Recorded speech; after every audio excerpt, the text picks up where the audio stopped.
Notify me. How's it going, everybody? Let's see. We got Gom Pasta. We got Really Smart. Reader of Dreams. Ooh. JDRS. Good to see y'all. Let's see here. I was there for the noon start time. Waited a little while, but I figured it wasn't happening. Oh, I see this, and then related to what Kinky was talking about earlier. Okay. Chillustrations. I see. And let's see here. So we're going to take a couple minutes here to let the room fill up and have everyone be able to come in and say, hey. Nixie, good to see you. Hill Garden. Of course, Legal Beagle. Second serving of noodles. I always want a second serving of noodles. Always. And Enid. Hi, Enid. It's good to see you. For anyone who's new here, if you use VC text, which you can find on the left-hand side of Discord here, just above the stage, you're going to see VC text and VC create. VC text is how you can chat with me, say hey, and interact with the stream directly. And then we have VC create, which is right underneath it, and that's in the center of my screen here. And that's where we're going to be prompting, and where I got where I have our little spotlight, or at least the start of our stream today, is going to be focused on Miss Nameless, and I'll get into that here in a little bit. I'm going to wait for our man of the hour to show up here, Snoopy Time Lord, which I don't think he's here yet, which is all good. I'm in no rush. So let's see. Second Serve Noodle said, I am so excited to see the start of this process interact. Normally, I just get to see the amazing results. Okay, cool. Well, I'm glad to have you here at the beginning. And Lolo soon, of course. Oh, it's good to see you. It's always going to be hopping whenever we have Lolo soon here. We're gonna definitely be getting into things pretty soon. Guest of honor, Snoopy Time Lord. Yes, indeed.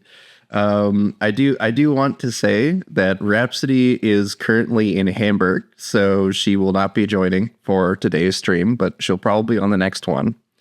And I'm excited about what we got coming around the corner. We are going to be focused on a Western music video after this, probably after the Spooktober Halloween stream next week.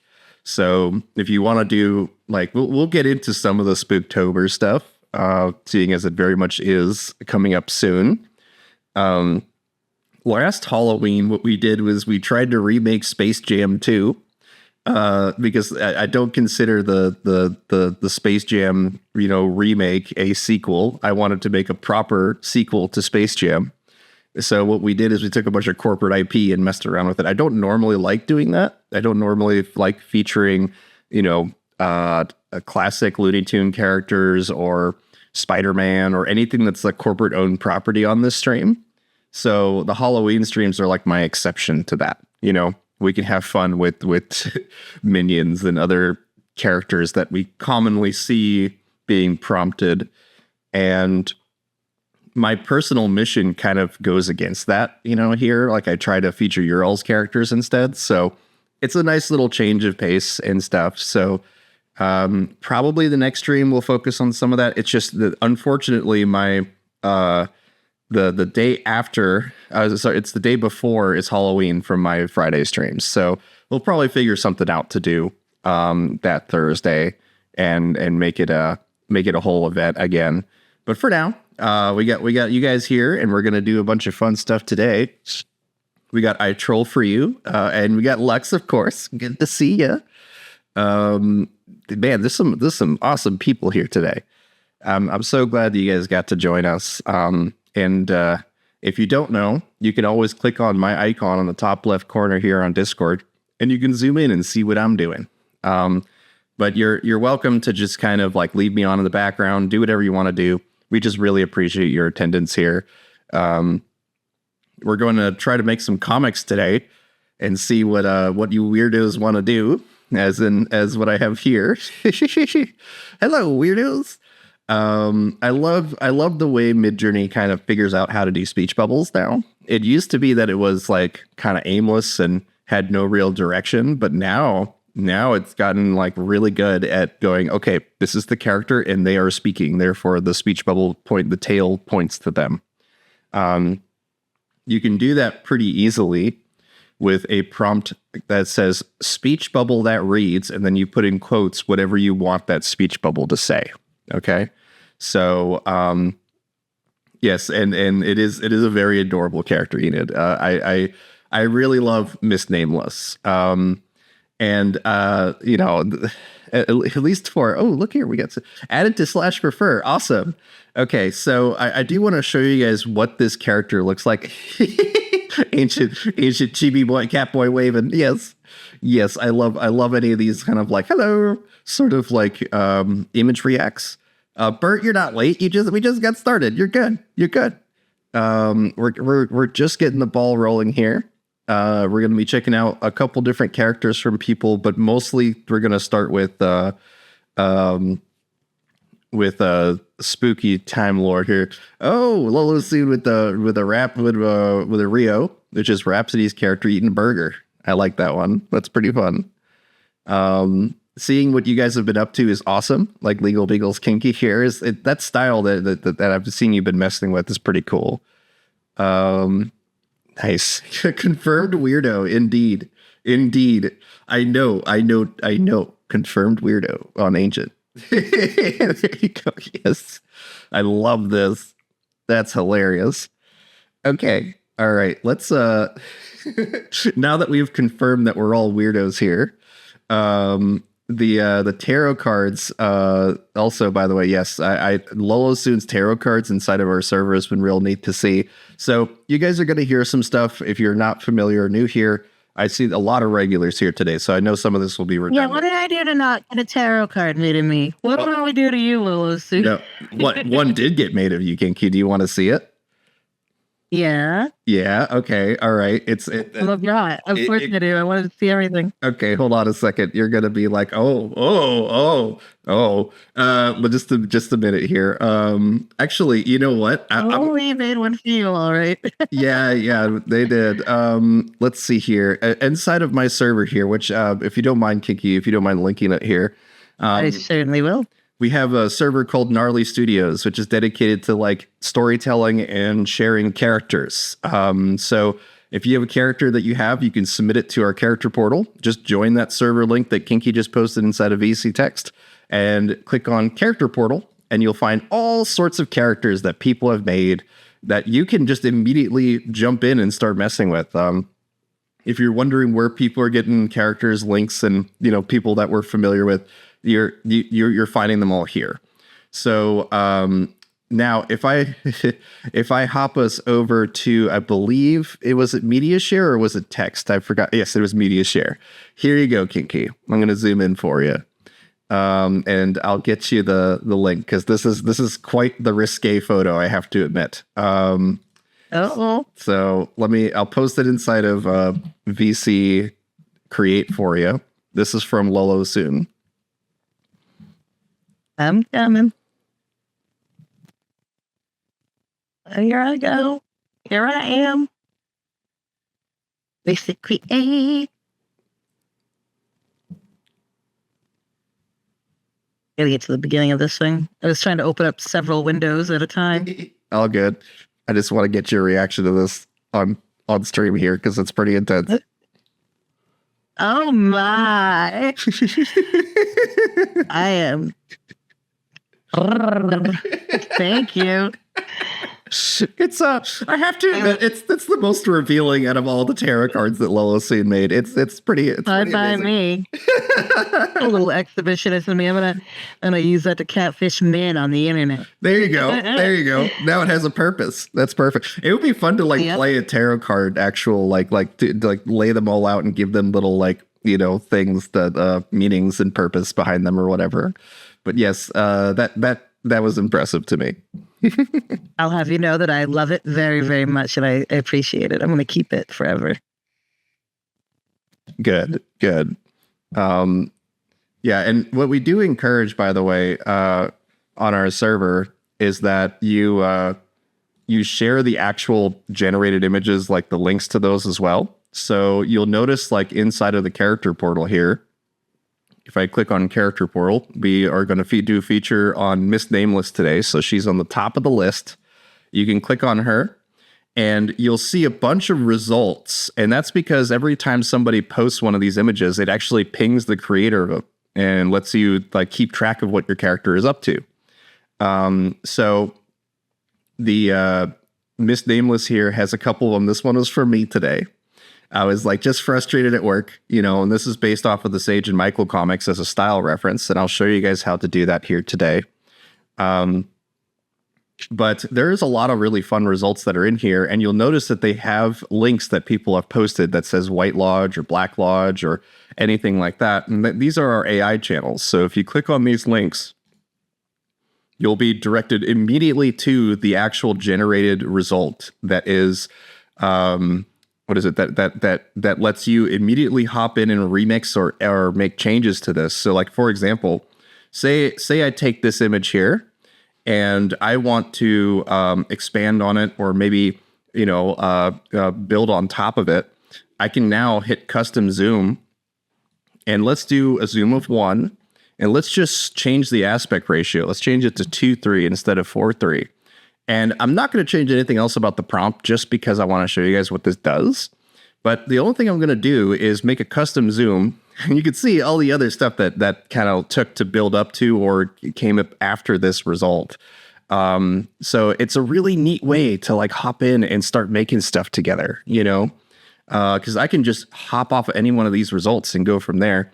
But you could see my custom zoom now extended the height of the image. It didn't make it wider, but it definitely brought us more context to this image if we wanted it. So, yeah, it's really, really neat. I really do dig this. This includes some custom style reference codes and other things that we may or may not get into today. But I love collaborating this way, and I hope to see you guys contributing to the character portal so that you can actually get updates on your own characters and see how they travel through Midjourney.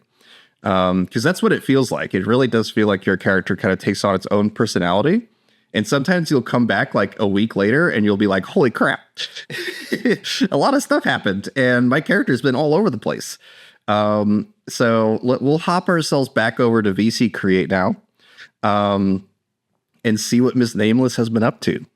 So it's we you know, in terms of the other characters and stuff, we are going to have them interacting with Miss Nameless today. We have some fun results right here with a kitty and some coffee. So pouring large cup of coffee from CRF's second serving of noodles. So you'll see that these all use the same character reference. And this is the image here. And this one was provided by Snoopy Time Lord. But it has been edited by me. I edited it because I was noticing some patterns that were a little, how can I say? They were making her inside of an opium den every time. And that was because she had like this long 1920s kind of like flapper girl pipe. And also there was some misunderstandings around her sleeves. Like what is her exact outfit? So this, to me anyway, has provided us a very consistent character reference. And so by copying this link, I am going to hop us back over to VC text just so you guys can have it. I'm going to post the link here too. So you just can use this as the character reference and you will be able to generate Miss Nameless doing whatever you want, really. And so, for example, she looks shocked and surprised. You know, and the thing is that when it comes to getting that emotional, you know, sort of delivery, what you can do here to encourage that is actually, if I hit reroll here, what I can do is lower the character weight a little bit, just a little bit. So let's do like character weight of 75 to start.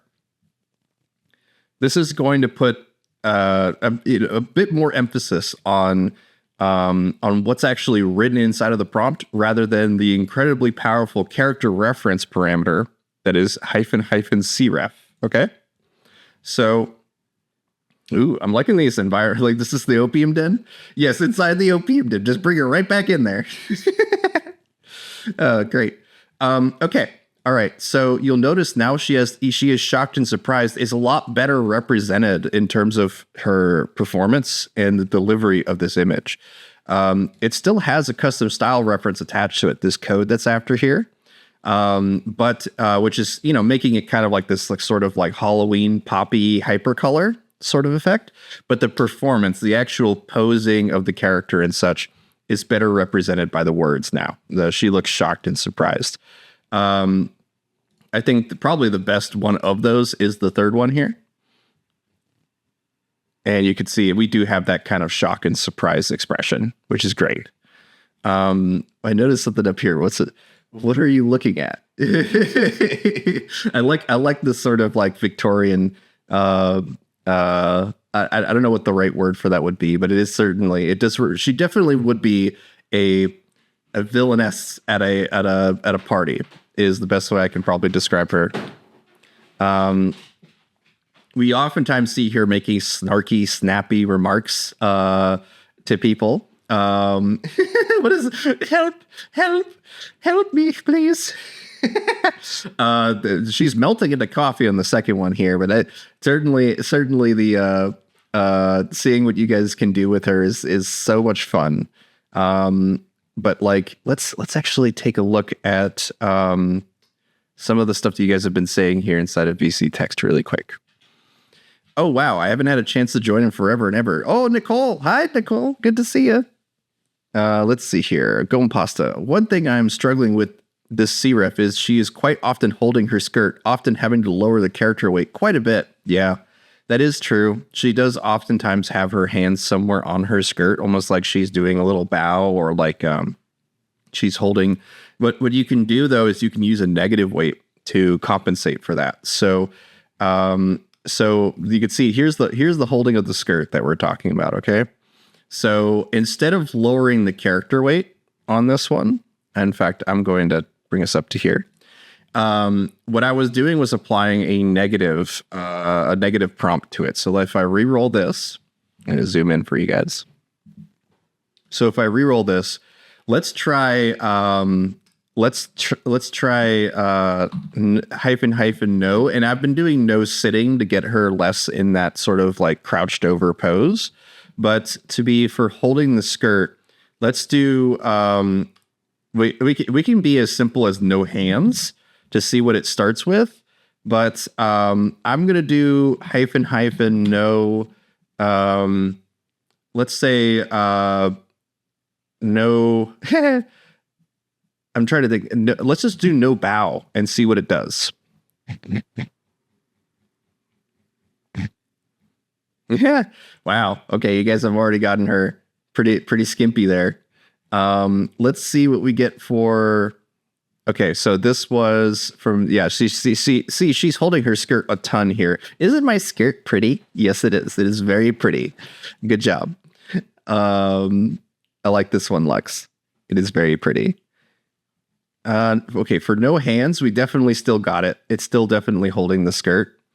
And I'll check out everything else you guys have been making here in just a sec. Yay!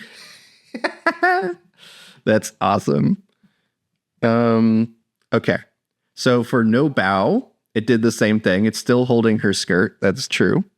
So what I'm going to do is let's try to lean the negative prompt in a direction that might better encourage the let's see here. I'm thinking like let's do no holding. No holding. And we'll see what that does. But I want to kind of rewind a bit here and see what you guys have been doing. What is this sort of like Mr. Magoo looking guy that what are you working on or something? Chester demanding your audience. Weird. Who is this character? What a weird eyes. That's okay. That face is kind of breaking me a little bit. Okay, I gotta move on. I'm a star. You indeed. That reminds me a bit of how a bit of how Midjourney does Pee Wee Herman. Right. It is kind of a Pee Wee Herman-esque character. I want to see if my bow. Yeah, there's no bow. Okay, that didn't work. Okay, no holding. That's right.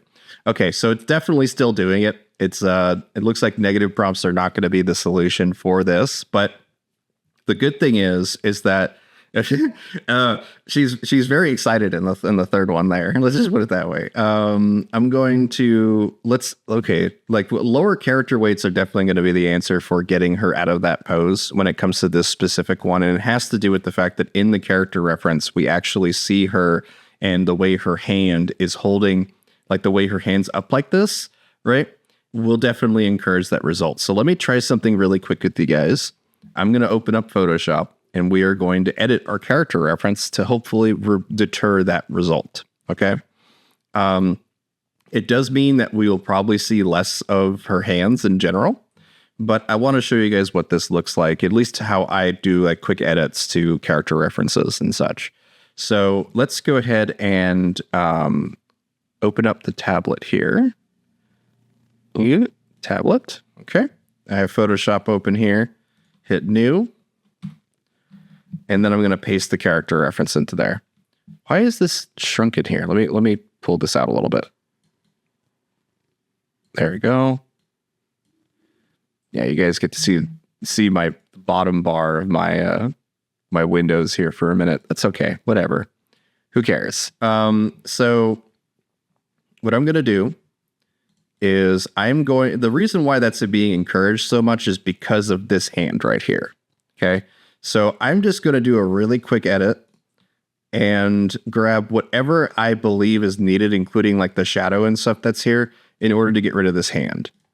Just very quickly. I'm just going to do this with a quick gen fill here.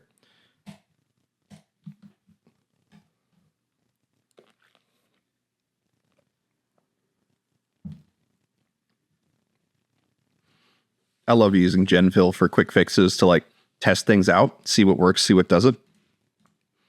So you could see that we are getting like roughly a pretty good skirt line here, but we do need to encourage the rest of the sleeve down here. So I'm going to now draw or gen fill what remains in here and see if we can encourage at least the rest of the sleeve to be coming down next to her skirt here before I start drawing things. And the reason I'm doing that is I want to preserve as much of the texture that's around here. So at least the pen texture here. So I'm going to say that it just deletes it. Okay. So let's go ahead and go with this one here. I'm going to add a new layer, pull out my pan. And we don't really need a sleeve here necessarily, but I'm going to go with it anyway, just so that we can hopefully get at least a little bit of context for what's behind her chest here. So now I'm going to grab some of the gray texture that's here, add as another layer underneath this, and just kind of start drawing in a little bit here. If I really wanted to, you notice here that the pen that I'm currently using is very, I would say that this is very flat. It's very solid or digital.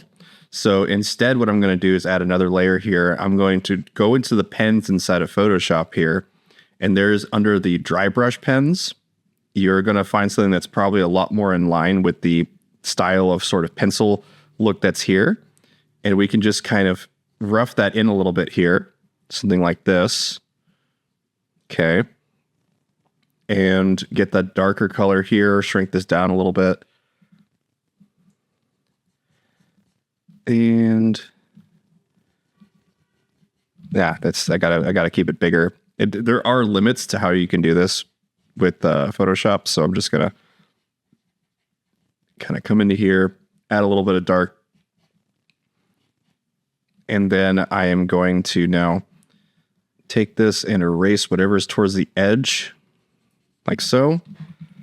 Okay, and now that I have said, hey, I have some color, or I have some other things here, I'm actually going to try Gen Fill again, but this time I'm going to try to preserve some of that gray that's here, some of that texture that I've applied myself. And we will now try to gen fill this little snippet here and see if it just kind of helps even out a couple things. We could go even higher and try to include more of it, but I'm just really trying to get more of these brush strokes that Midjourney created. Yeah, see how it encouraged that here? Let's go for that one, just so that we get a little bit of like darkness from both her chest and her hip here. And I'm going to go with this. Now we're going to flatten this really quick. Boop. And then I am going to now copy this. We are going to hop ourselves over to the to VC Create. Ooh, I like this line art that you guys did. Ooh, what is this one? That's from Lolo Soon, working with personalization code. Nice. I'll check out everything you guys are doing here in just a minute. But I'm going to try this one here and see if we can get her without using character weights to get her not holding her skirt as much. So I'm going to do /imagine, cref, paste the link, AG6, and being like speech bubble that reads, let's see, what is she going to say here? Let's see, using Photoshop, you cheater. I've had people give me that excuse before, by the way. They're like, but I want to do everything in Midjourney. And I'm like, you can certainly do things in Midjourney. I just like having that control. I just like having that that process, that workflow. Okay. And the thing is that I think we fixed it here. So let's take a look. There you go. Using Photoshop, you cheater. Okay. But look at this. She's no longer grabbing her hip. She's no longer grabbing her dress. Okay. So I am going, I have to hold my skirt at times. That's awesome. This, I love the reflection that's in this water here too. That looks great. Awesome. So I'm going to post this link for you guys. I'm not that bad, right? I'm not that bad, right? Ooh, I kind of like how sexy that is, actually. That's pretty fun. But I'm going to provide this link for you guys here. In fact, I'll make it not a Discord link. Let's come up to here and grab the Midjourney link. This one here. Okay. I have now posted it inside of VC text for you guys. That's the edited one that we just made in Photoshop. And let's go with I'm not that bad. I'm just drawn that way. Ooh. Ooh, you guys got her summoning things. I Troll for You has show me your prompt magic. Yes. Yes. Ooh, the tongue out stuff from Rhapsody was an interesting challenge last week. But okay, let's do -cref, paste that link that we just got. And then let's say I want to see what you guys are up to, actually, and kind of riff off of that really quick. I feel a bit uninspired, I guess. I'm not bad. I'm just drawn that way. So let's see. Holding a paddle. With speech bubble. We're gonna. Funny how naughty she looks without you having to do anything to make her that way. I know. I love it. You don't even have to like tell people that she's naughty. Like everybody came in prompting her as kind of sassy and naughty and magical. Yes, exactly. It's why I also like this character so much, is that it kind of puts everyone into this sort of like, I don't know, like seductive mindset, I guess, just a little bit. So holding a paddle with a speech bubble that goes punishment time. Let's do that one really quick. And then I'm going to add the AG6 at the end. And if you want to, you can also try out your own personalization code with these prompts to see Miss Nameless tuned to your Midjourney account.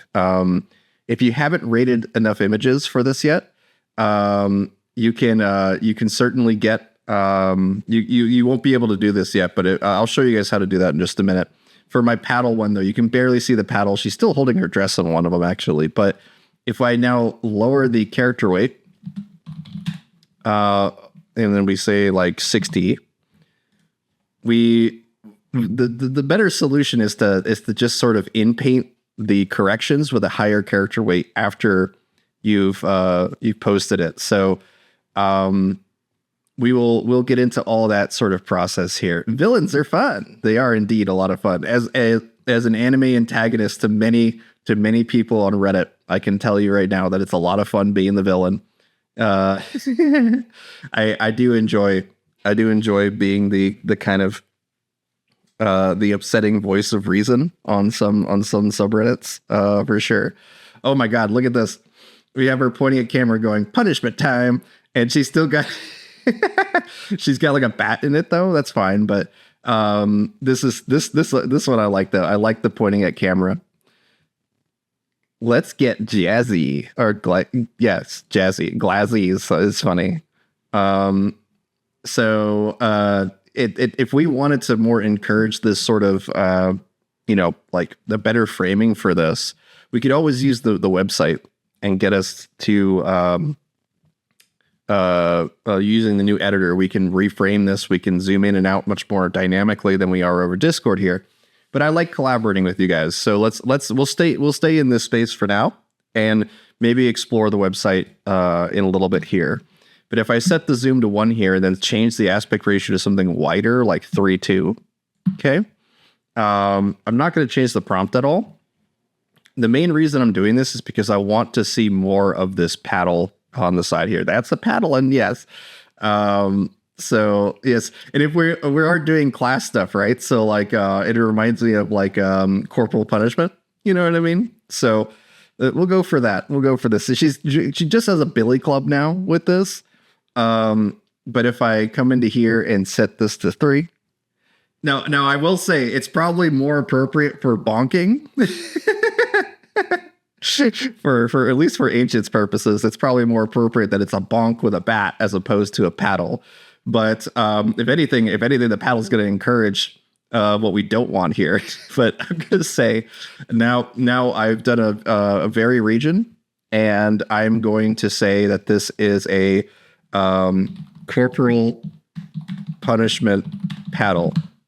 I'm trying to get the one with like the cheese grater holes and stuff in it, I believe, or just like, what is it? It was like what is the baseball from Britain? I forgot what it's called. Billy Club? No, the sport. I think you're thinking of a cricket bat. Cricket bat. Thank you. That's what I need. We'll just do cricket bat.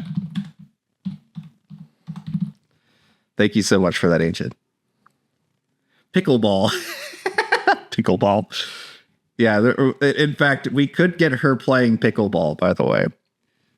Oh, some of these are great. And be sure to zoom in on the ones that you really like, guys, because that makes it more obvious for me to know which ones you guys, actually want me to check out on the streams here. So, okay, so it's definitely now like the butt of the bat instead of the actual, paddle, right? So what we can do to kind of encourage, tarot cards, yeah. What we can do to encourage that is use an image prompt here. So let me hop back over here. Boop. You bet, but yeah. So I'm going to now do a quick Google search for a cricket bat. Okay.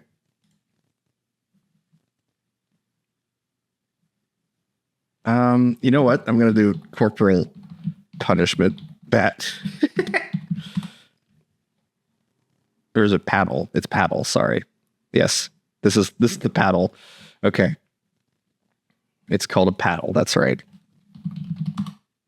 And I by the way, I'm being very careful with doing my searches off the website or off of the stream here, as opposed to onto the streams for this one. So on this, I'm just going to include the link at the front of this. This is a link to what should be an image of this kind of like corporal punishment paddle kind of thing. So I'm going to get rid of cricket bat. and I'm going to just hit submit on this. Okay. And we'll see if it encourages that sort of paddle shape here. We're all villains here. Oh yeah, for sure. What is this? Oh, these hands are awesome. Show me your hands. I can see them. Perfect.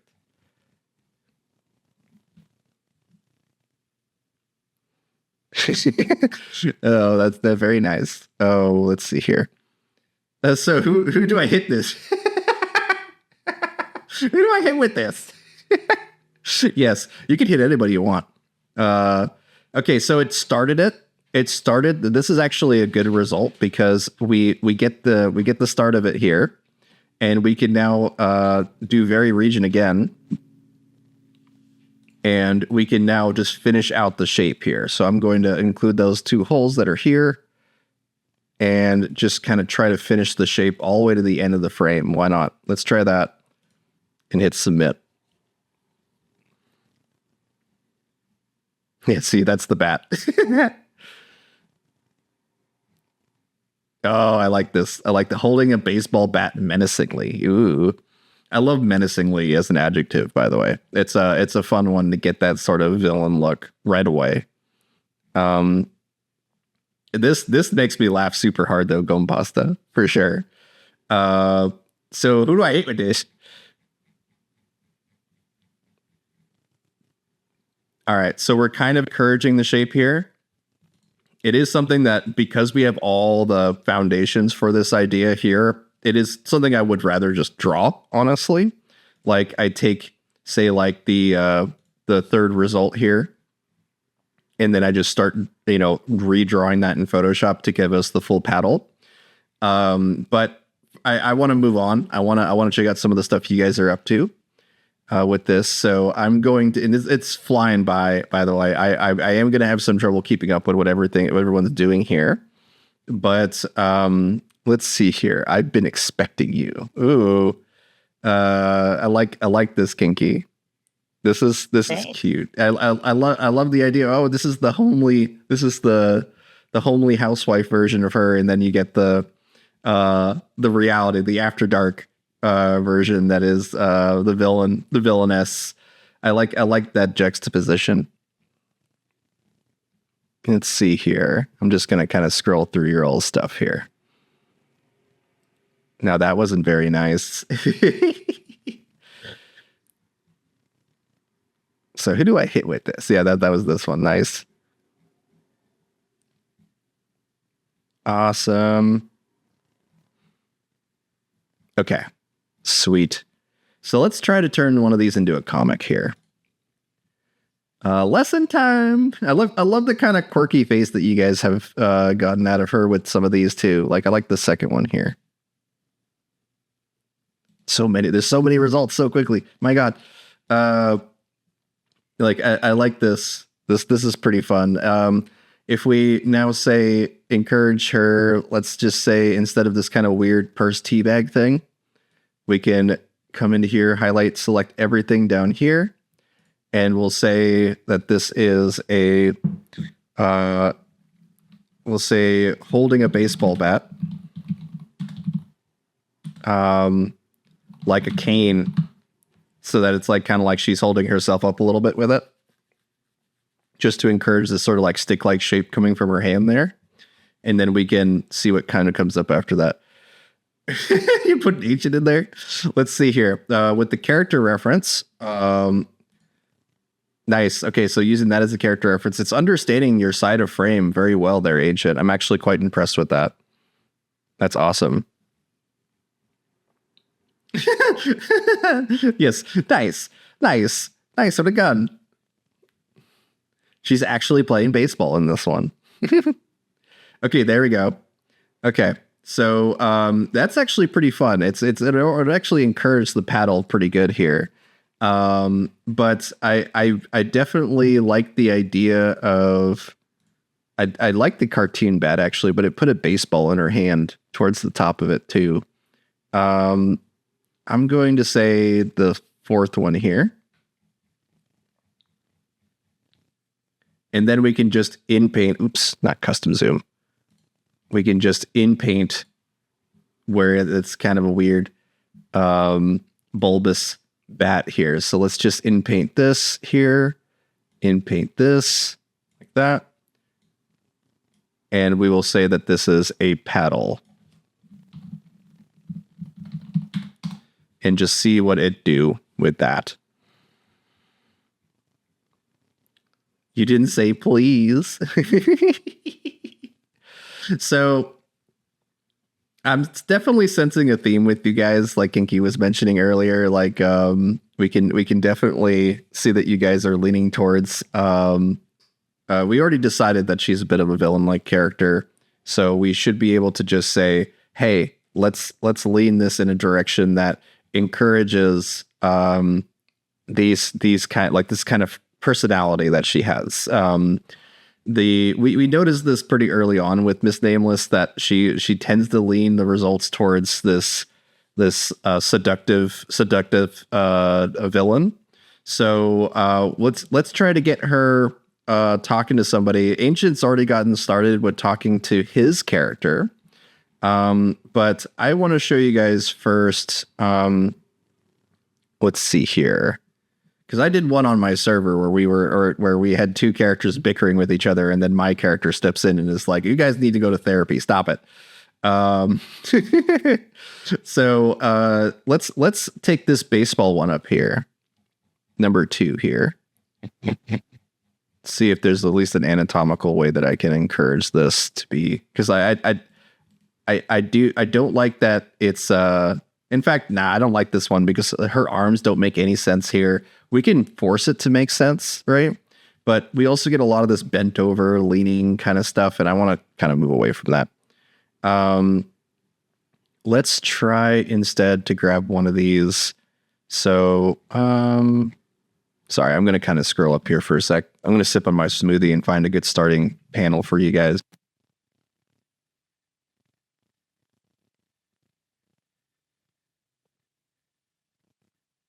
I really love this character. I can tell that you guys do too. I wonder what kind of smoothie Victor's drinking today. I have a strawberry banana revitalizer. Basically a protein shake and some good healthy vitamins and stuff. Let's do this one with Ancient really quick. All right. So he has his personalization code attached into here. He is not working with Niji. He's working with version 6.1.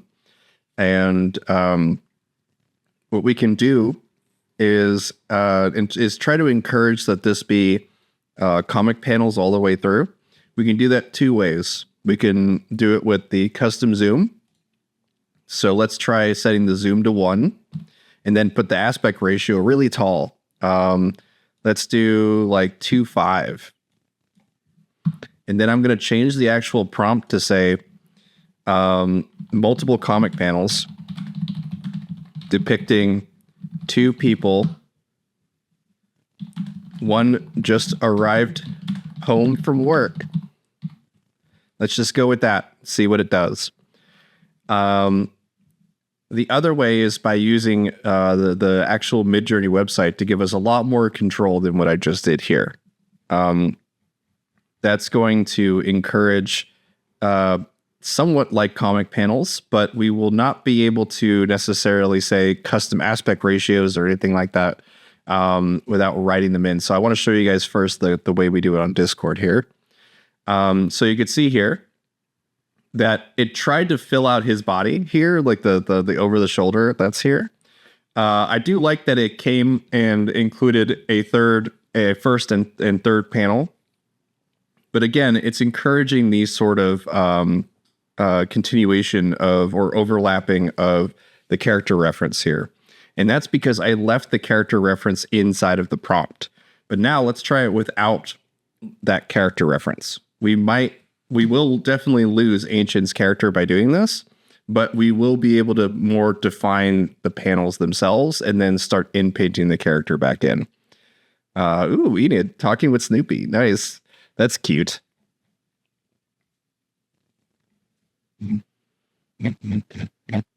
I'm loving some of these results, guys. It's looking great. Okay. So this is with the personalization code and version 6.1. So you're going to start to immediately see the loss of like anime that's here. But we have now defined multiple panels inside of the result here. Okay. So if I really wanted to, I like this. I actually like the sort of mid panel that's here. But I'm going to go with, let's go with the first one here, just so we get 3 separate panels. And now I am going to grab a different character. We'll grab Ancient's character link here. So I want to scroll back up for that. There you go. I'm going to copy this link. I'll just open it up. That's to his baseball bat version of himself here. Copy. And anytime you include a prop inside of your character reference, you're going to see that there is a Victor said we need therapy. Yes, I did. This was the other character that we were interacting with on the stream. It was super fun. But we're going to do very region here. And now I am going to basically highlight select the top and bottom panel. The reason I did this first was to get a separation between these images. Okay. So let's just make sure that we leave at least a little bit of black on like between the two regions that we're in painting. We want to make sure that we leave that there so that Midjourney knows, okay, we want to continue something there. So I'm going to now put his character reference back in there and say multiple comic panels depicting 2 people. One just arrived home from work with a bat. We actually don't need to write that because it's already in the character reference, so it's most likely going to give him a baseball bat anyway. So let's see what we get with that, and then we'll move on to the website to show you guys how to do this in a pretty advanced way.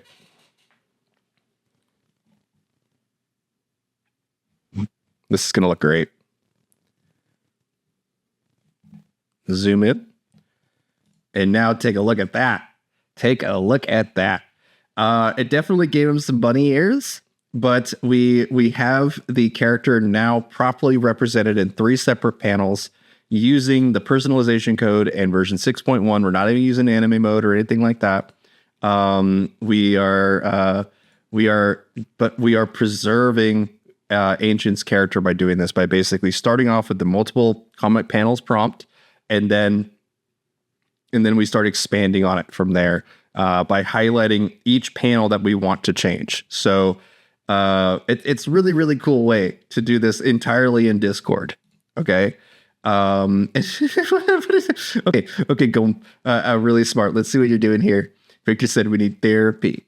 And now you can just kind of move on and have her say something here. So like, in terms of, I noticed you re-rolled it here. So I'm curious what your re-roll is here. But if, say, like we really enjoyed one of these sort of pan reactions, right? We can actually build off of that. So let's do the third one here. And you notice it also gave it a tail here. That's okay. We can work with that. But I am going to just do a pan now and say, with speech bubble that reads, Victor doesn't know anything. Just get us that. I left the character reference in there. We could probably skip the character reference because we'll probably get 2 of her now talking. But I do love the with speech bubble prompt because it just immediately makes it a comic, right? So what I'm going to do is let's upscale one of the results from Ancient here. Sorry, I'm scrolling a lot, guys. I'm going to go with the 4th one here. Now, keep in mind, too, I am oftentimes up-resing from the first results. You really want to re-roll and take your time and find the result that really makes the most sense for you. Okay? I'm doing this mostly because it's like flying at the seat of my pants sort of reaction. But look at this. Because I left the character reference in there, it didn't even respect the speech bubble at all. It just gave another one of her, right? So to fix this, we are going to hop back up into here, hit vary region, and just oops, not vary region. We're just going to re-roll it. That's right. Re-roll this. And then we're just going to remove the character reference. And we'll see what that does. Yeah, you need help. Yes, so it helps a classic therapy room with empty, long lounge, therapist sitting speech bubble. You need help. Okay. You can do sort of a compartmentalized approach to getting characters to look at each other, right? The over-the-shoulder sort of prompts don't really work. You really want to like kind of encourage that result of two people talking, right? Or like a close-up of two people talking is a good way to start that. If you use a character reference, you're going to always see two of the same character in it, though. So say we want to encourage a different character in there. So this, so yeah, it doesn't know anything. So yeah, it's you can see the pandas. It works pretty well, but it's not that. It's going to be a lot better if we start using the website when it comes to trying to piece in parts of this. So let me grab an over the shoulder of this other character we have here. I'm going to zoom us back up here. I want to find, you know what? I'm just going to go to the character portal for this. So inside of my server here, we have the character portal. He has, I'm loving he is already contributing to Miss Nameless on here. But inside of the character portal, we can find the other characters that people have been messing with here on the stream. So let's find. And I love Vilmer, by the way. Vilmer's a lot of fun to play with. But there we go. Madison Strange. If you know the name of your character, by the way, you could just search it and get these characters right away. But let's grab Madison Strange here. And I will now come back all the way down to here. Employee, huh? So cute. What did you say here? Okay. Let's go ahead and grab this result. And I'm going to grab the first one here. And I'm just going to try to work with this one in a bit more of a complementary or a compartmentalized way. So I'm going to hit vary region. I know that my vary region is extremely small, guys. I apologize about that. But it's just how it has to work here with Discord being kind of compressed and not built for streaming. But I'm going to replace this with the character reference for Madison Strange here. I am going to lower the character weight to like 50 to kind of encourage the back of her and other poses that may not make sense for this right away. But I'm going to try to start with let's start with just her upper torso here, and then go from there. So I'm going to not worry about her head. I'm not going to worry about the fact that she's not wearing the right dress or anything like that. I'm just trying to work with a portion of the image to kind of encourage that she is always sort of facing the back without changing anything from the prompt. We'll see how it goes from there. I have so many names, but you're just nameless. You got no names.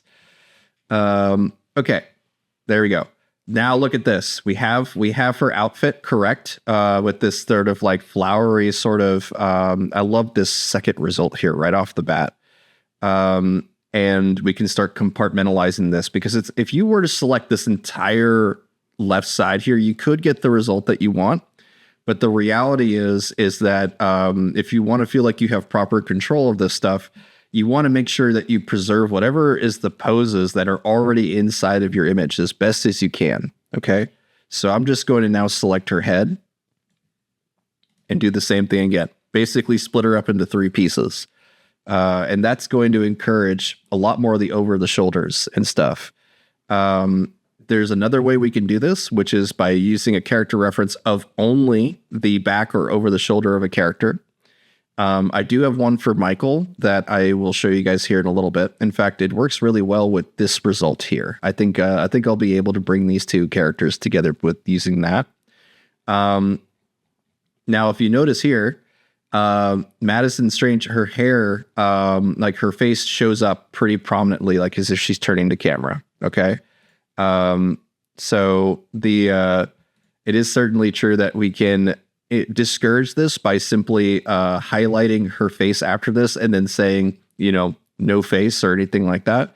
But for now, we'll keep this. Let's do the second one here. And then we will get the bottom of her dress because she doesn't wear a dress. She's like, she's got more of a fun suit kind of look. So let's just go ahead and encourage that. Make sure we preserve her sleeve there and then hit submit. Yeah, I love this outfit of hers, by the way. It's such a cool outfit.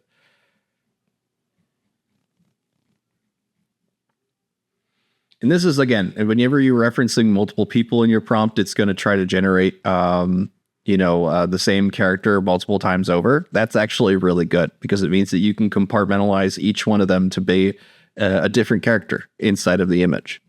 Midjourney really, really relies on having that sort of like skeleton behind it. It has to do with reasons that go beyond my pay grade to explain. But it lets us be able to say, hey, I like this result on the fourth one here and start building up on it, right?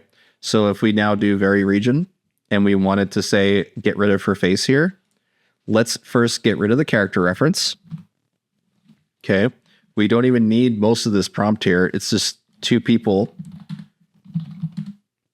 talking. We could just write that. Get rid of the character weight because there's no character reference anymore. And now I'm going to just select her face like so. And I did want to get rid of her collar there. So let's go ahead and select all of this. There's a good chance it'll generate a new face for Madison, but there's also, because I'm writing two people talking, it's recognizing that they're interacting with each other and going to look at other images of two people talking that's kind of similarly posed to this.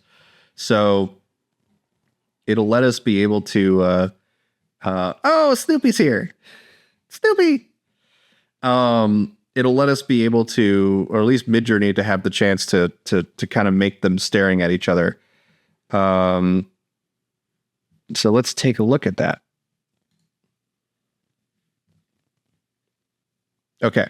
So we definitely still get a different version of Madison's face looking here. So we want to encourage that with probably an over-the-shoulder image of her, like we do a turnaround sheet of her and we actually get the back of her head. I'm going to move on to doing that with Michael so you guys can see what that looks like, okay? So first, I will need to actually open up a new Sage comic that I am not going to show you guys here on stream, but I am going to grab an image that I got from it. So let's edit this here. Close this so you guys don't get spoiled on the next Sage comic that was supposed to come out this week, but I'm going to delay it to next week. I got some notes from some friends of mine that I really appreciated. It takes a village. Okay. It takes a village to make great content. It really does. Which is why we have the server, by the way. But let's go ahead and I'm going to open up my tablet here. There we go. I have this single image result of Michael. This is again prompting for a result that that encourages the sort of stuff that I'm looking for. But notice I have a really nice over the shoulder of Michael not wearing his jacket. Okay. So I'm just going to use object selection and grab him here like so. That's a pretty good highlight. It's not perfect. We want to kind of come into here. Let's get rid of the white highlight. There you go. And I want to make sure that neck is also preserved here. Okay. There we go. I just used the magic wand tool for that. And there we go. That should be pretty good. Now I'm just going to copy that and we can actually hop immediately back over to Discord here and see what you guys are up to. But I'm just going to now paste that directly from Photoshop into Discord. You notice it gives me a nice white background on this image here. So now I'm just going to copy this image. And let's go up to that result that I said would work well with this. So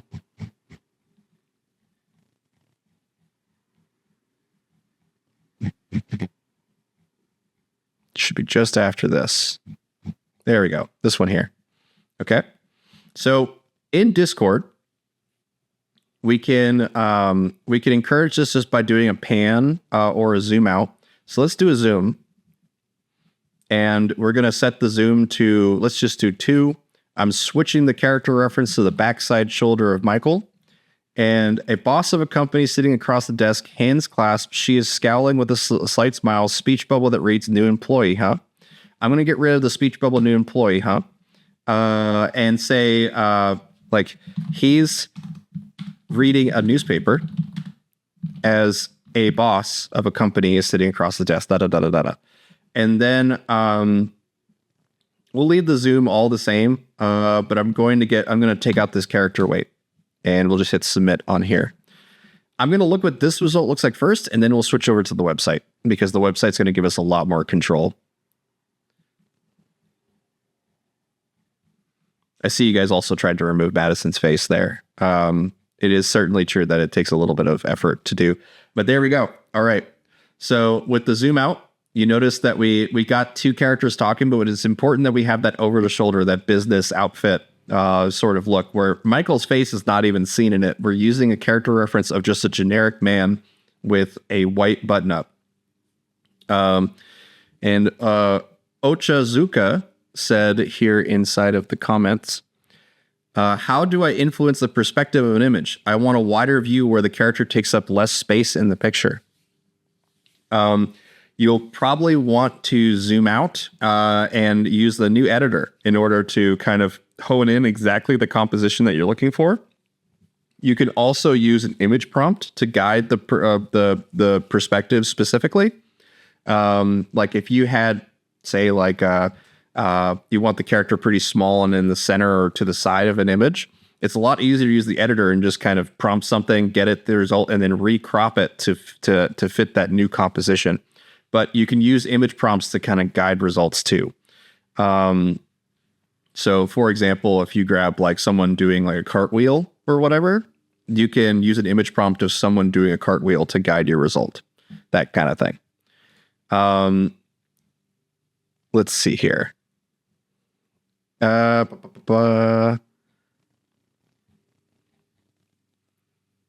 Nixie, what are you doing here? Ooh, I like the coffee comics. All right, so we have our over the shoulder with the newspaper, kind of like rolled up like he's gonna beat her with it. Like, that's funny. Like a punishment kind of thing. That's funny. But I'm gonna say let's do the third result here. Actually, no, we don't want the third because she's not looking in the right direction on this one. Let's do the second result here. Again, my recommendation is to re-roll instead of limit your creative choices to 4. But I just really want to get rid of this chair that's here and get us something right off the bat that that we can then put Michael into. We will probably want to get rid of whatever this newspaper, this big piece of paper, it's on her desk a little later. But I'm going to try to get rid of this chair first.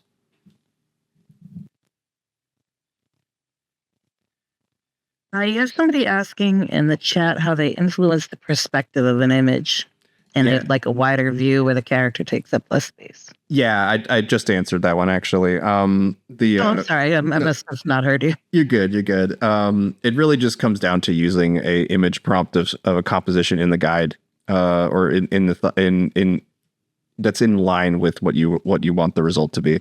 But I like the coffee. I do like coffee way too much. I am a coffee fiend. So who said that? Ancient people. I like the coffee. Oh yeah. I get it. Okay, hold on. Ancient, this second result here of Victor like scratching like he's a drug addict for coffee, 100% accurate. This is 100% accurate to me right now, for sure. This is awesome. I also did myself too. So Yes, it's we need to go to we need to go to whatever the equivalent of AA is for coffee fiends. Okay. So I like the second result here of getting rid of the chair. Okay. And the only reason I selected this one, by the way, was just because her eye line is going to match Michael's eye line here. So I'm going to now go back to our server, and we are going to grab Michael from the character portal here. And see, it's not easy to find him right off the bat. So I'm actually going to scroll all the way up. I'm going to go to search, and I'm going to write Michael. And there we go. We get Michael. And this is his full prompt, like his full character prompt here. We really don't need all of it. We could just pick one of these images that's more appropriate for what we're doing. But I'm just going to select the whole thing and just go with that. And then we will come in here, vary region. And I'm actually going to also select her desk here because it isn't a character. It should be able to preserve the fact that we have the sleeve in the hand and all that stuff here anyway. So I'm going to see if it just replaces it with an empty desk. That's what I'm hoping for. But I want to now change whatever parts of this are not Michael. Okay. Which is pretty easy. It's just the side of the face. Okay. I'm going to keep the ear the same here. There's a little bit of that hair I need to adjust, but most of all, the front of his hair has two little like two little points sticking out of the front of it. It's actually another V. Almost all my characters have a V somewhere in them in order to be my signature. So for Michael, the V in his design is the front of his hair. So I will now select this down here like so. And then we will include Michael's character reference. So we will come in, select this here, replace it with Michael's, and then I'll hit submit. It looks like he's about to swat Miss Nameless here, which is really funny to me. What did you guys write here? I'm an evil adjacent darling. Yes, you are. It's good to see Snoopy here. Her desk is a character. It is. Her desk isn't a character. But yeah, it's certainly true that whenever we're doing this kind of stuff where we're trying to like basically shove two characters together, you kind of want to look at it as a bit of like what do you call that? Compartmentalized thing. We want to make sure we do this in segments and pieces.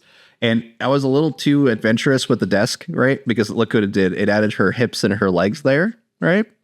But at least we have someone that I can easily now make into Michael. Okay, notice, look at the little V's in the front of his hair. I'm mostly looking at the hair here.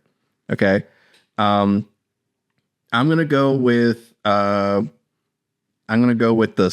first one here. Had to finish grading, otherwise I would have been here earlier. All good, Snoopy. No one's in a rush, and I'm so glad to see you here now. We'll be making plenty of stuff with you today, I promise. There's already plenty of stuff being made. So let's go ahead and if we hit vary region again, we can now get rid of this character reference entirely. Because we have most of Michael in there now. I don't really need to encourage more of it. And again, I usually end up redrawing stuff by hand anyway. I'm just doing as much as I can inside of Midjourney so that you guys can see what this looks like. So let's say instead of he's reading, let's just say that this is an office desk. And then I'm going to now highlight everything underneath her hands here. And in between his hands.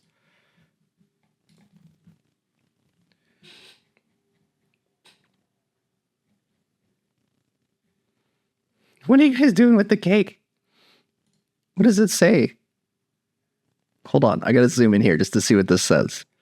Imaginary friends make bad birthday parties, I guess. That's funny. Deskun. Oh my god, it's Deskun. Thank you, Gompasta. I appreciate that. Okay, there we go. And now we have, a simple, what makes more sense for a desk to be underneath her hands here, like a piece of paper or something like that with a pen. It's a much better look to do this. So I'm going to go with the first one here. You put Victor in there. Good. Therapy, like shopping. Yes. Shopping therapy. It's that's a good one. I like that a lot, actually. That's really fun to see them. I don't know why what is it, Madison Strange and Miss Nameless get put together a lot, but you guys have been doing it, so I'm encouraging it. What are you guys doing with the cake? Yes. Okay. You'll notice that getting an over the shoulder of Victor is hard with this one because you guys are using all the links that are here, like how Ancient's doing here. What you can do to fix that is by only including the last link that's here, because the last link on Victor's character reference, nope, it's not in the right order. Hold on, let's see. If you go through the images, this one might work, but this is the one here. This one link from Victor's sheet here will encourage the over the shoulder the best. So if I now, let's just do this one. We'll just get rid of Michael to show this really quick. I'll do a character reference, paste the link of only the backside of Victor here. And then I am going to marquee select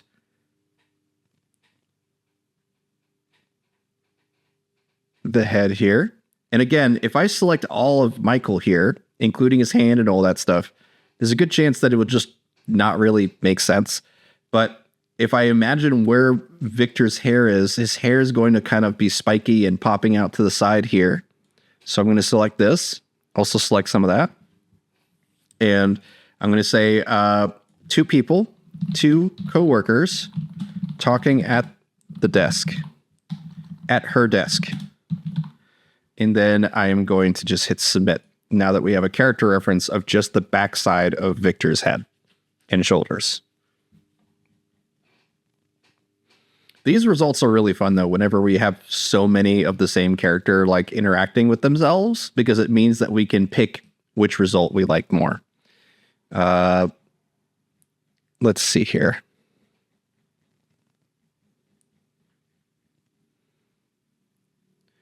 And notice how it's the hand is like completely discombobulated from Victor here. Okay, so we can this is what happens when you don't compartmentalize the results. We get kind of a hand sticks here, but again, Michael's hand is a lot more tan, so it made more sense. It was easier to translate here. But if I now come up into here, we hit vary region, and instead of including all of this, right? Let's only focus on Michael's head at first and replace it with Victor's. Okay, something like this. And then we'll work on the chest and arms and all that. In which case, we could probably use the full character reference too. Bars can't stop me. I would probably do like the police can't stop me. What is this? What are you supposed to be? That's cute. Retail therapy.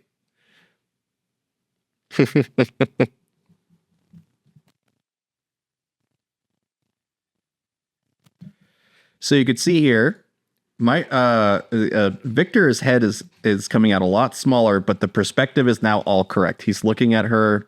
It's two people talking at a desk. It knows the kind of angle and stuff that we're going for here.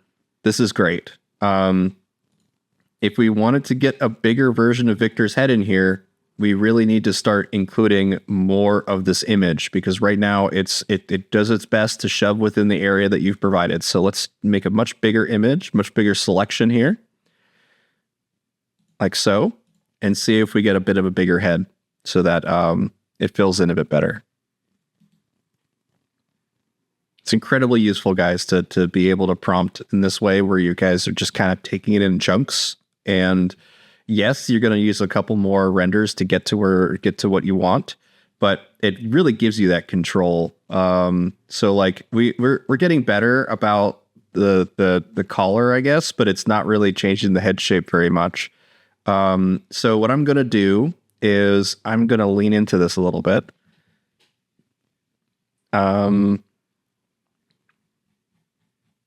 Yeah, I'm just going to select the second one here. Okay, hit vary region. And now I am going to select all of this.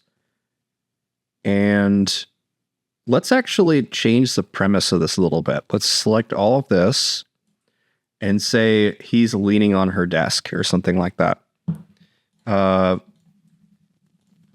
Leaning on her desk, making a deal with her. Two coworkers talking. Let's just do that. And see what we get. Because I have now selected the end of her desk that's here, it should extend the desk out. It should try to make all this work. So let's see what it do.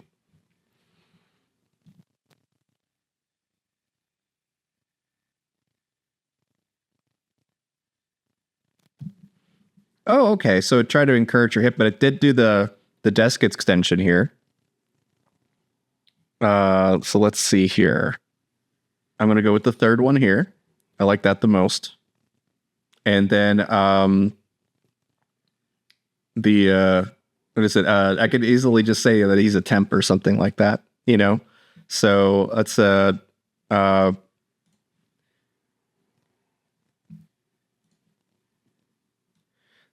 let's select this entire upper region here and say, and I'm going to also include a bit of her ear here because it is cut off in a way. Let's do that here. And I'm going to say, oops, speech bubble that reads, I'm here for a new name, for a name tag. I'm here for a badge. I'm here for a badge. Just to be like, always a new employee gets a badge, that kind of thing. Because there's no character reference, we'll get rid of that. And then we'll submit this. Cool. Let's see what you guys gave her a big tail. I was going for a retail therapy joke. But the text one was tail therapy. So I do like the joke though. That is a great joke. Oh yeah, look at this. Look at this furry tail that I got on me now. Tail therapy. No, that's actually really funny. That's good. Oh, what are you supposed to be? And then it's kind of like a punk rock Victor on it, just being like, I'm Sid Vicious. You know? All right, so we didn't get any of the speech bubble here that I asked for. Okay. This is a great time for me to now jump over to the Midjourney website to show you guys what this can really do. Okay. Because I'm loving what I'm seeing from you guys so far.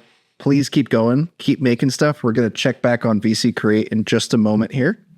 But I'm going to jump over to the Midjourney website. And you can see everything that we've done is here on the website. But what I want to do is I want to encourage this speech bubble I was trying to get done, and it wasn't working. So let's open up the editor.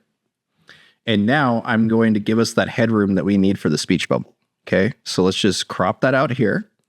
And then I'm going to select all of this that's here, but it did bring her ears back. That was the most important thing for me anyway, is that we got her ears back now.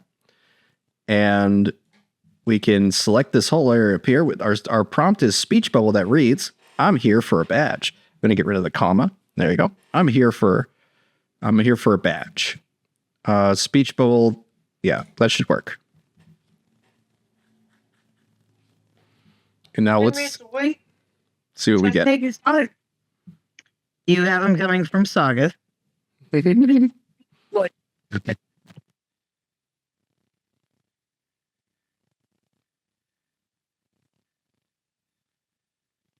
Sorry about that. All good. We'll just let Midjourney kind of. Funny thing was, I thought I was muting my mic and I accidentally opened my mic to I do that cramp all to the say time. that. It's all good. Oh my god. I just wanted to thank everybody here who's hanging out with us today. We got, I see we also have Tanner. Of course, we have the Snoopy Time Lord, who's our featurette for today. And then we also have Queen Lux. We have I Troll for You, Fungi Mancer. Oh yeah, we have a really fun crowd of guys and gals here. Fractal Bob's here. Awesome. I'm so glad to see you guys here. The regulars are really, really what make this stream special. So thank you guys so much for joining. I know that especially as we start making stuff and whatnot, it can get a little, redundant. So I need new ideas for keeping it fresh and new here. I've been doing, these artist featurettes because I really do want to highlight some of the unique characters that you guys are building.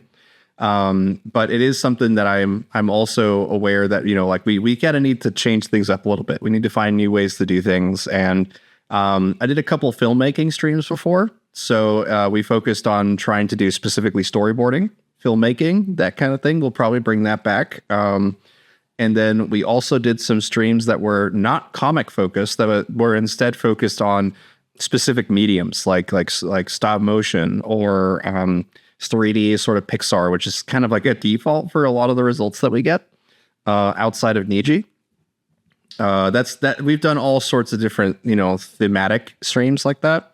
But I hope that what we can do today by focusing on Snoopy Time Lord's character here, we can actually encourage all sorts of unique, interactions with Miss Nameless here, so that they can then hop off of that and build something themselves. That's exciting and new and all sorts of stuff like that. So you can see here, we didn't get our speech bubble out of this, but we did get Victor's hair mostly completed here. So let's go with this one here. Let's go with this one. I'm going to hit the editor again, and let's just really, really select this whole area up here. Okay. And then I am going to, let's say, speech bubble from him that reads, "I'm here for a new badge." And let's get rid of the style raw. Why not? And let's just submit this as is for now. That should work. We were having a little bit of trouble with this one today, but it just should work. We'll see what we get off of that. And this one will probably render a bit quicker. Look at that. It started to do it. We started seeing something that would work for that. So let's try to, let's go back to this result editor, and let's try to add a little bit of, weird to this. So like I'll add a weird of, let's say 300.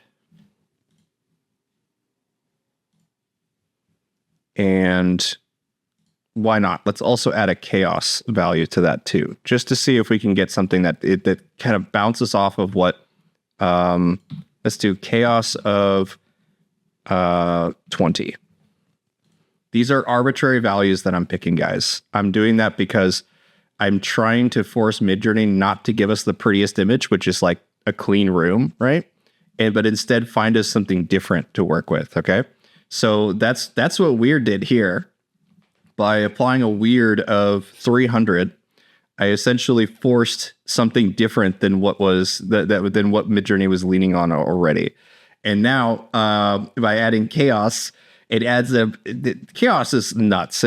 It's really hard to do anything predictable with it, but this is an example of where I use it to break out of the mold. Whatever is the standard that Midjourney is doing, if you keep seeing this strong repetition like this, you can use chaos or weird to kind of force yourself out of that. So I really like this result here. This is everything we need to keep going. So I am now going to get rid of the weird. Okay. And we are going to get rid of this tail. We're going to get rid of the text that's in here. And we're just going to highlight everything inside of the speech bubble. Okay. There. And I'm also going to pretend like I can see the tail. So like, let's go for something like this. Okay. The idea here is that Midjourney is going to recognize that this is a speech bubble. It's going to preserve the outer outlines of this. But because now I've gotten rid of the weird, it's going to try to conform this again. It's going to try to make this look pretty again. So I'm just going to now hit submit on this. Now that we have plenty of a lead around the speech bubble, this should give us plenty of room for it to fill that text. And let's see what it does.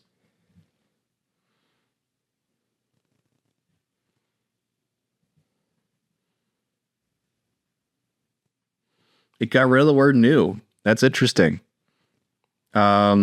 It's preserving where the tail is on all this, but you'll notice that the text is also very clean. It's looking at the rest of the text that's here and going, okay, I'm here for a new badge. I'm here for a badge. Okay, let's go with this one.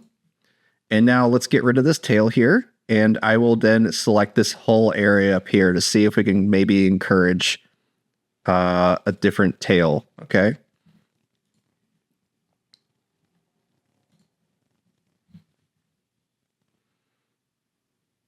I rarely get to show off my use of weird and chaos, so this is a pretty fun example of that. I hope you guys enjoyed that. But this is a scenario, again, where I would most likely just redraw this myself, okay? But I want to show you every solution that I can imagine doing with Midjourney. So we have it here. You see now we have a tail pointed from him. We can now get rid of this one, okay? And I'm actually going to crop this in a little bit, like so. And we'll leave it like that. We'll actually, you know what? Let's try to complete her desk too while we're at it. Get that done here. I'll get rid of whatever this weird bottom of the pot is. And I'm going to now rewrite this prompt as being two coworkers talking at her desk. The reason I'm rewriting the prompt is because I'm no longer focused on the speech bubble. I just wanted to clean up this image here. Okay. So we're going to hit submit on this. And if we come back over to VC Create and we see what you guys have been up to, Victor Gnarly's comic. Ooh, that's pretty fun, Fractal. I like that. It could be bigger. I meant my hair. I watched the first episode of Dragon Ball Daima or whatever. I forgot what the bonus word that's attached to Dragon Ball. But there was a fun part where they were like, we're going to make everyone younger. And then one of the villain characters comes up. It's like, if you could make me younger too, that'd be great. My partner really enjoyed that whole little interaction there. Ooh, what is going on here? Planning a secret storyboard stream from I Troll for You. Yes. I love this actually. I love the kind of sketchy line art version of Victor here. That's pretty rad.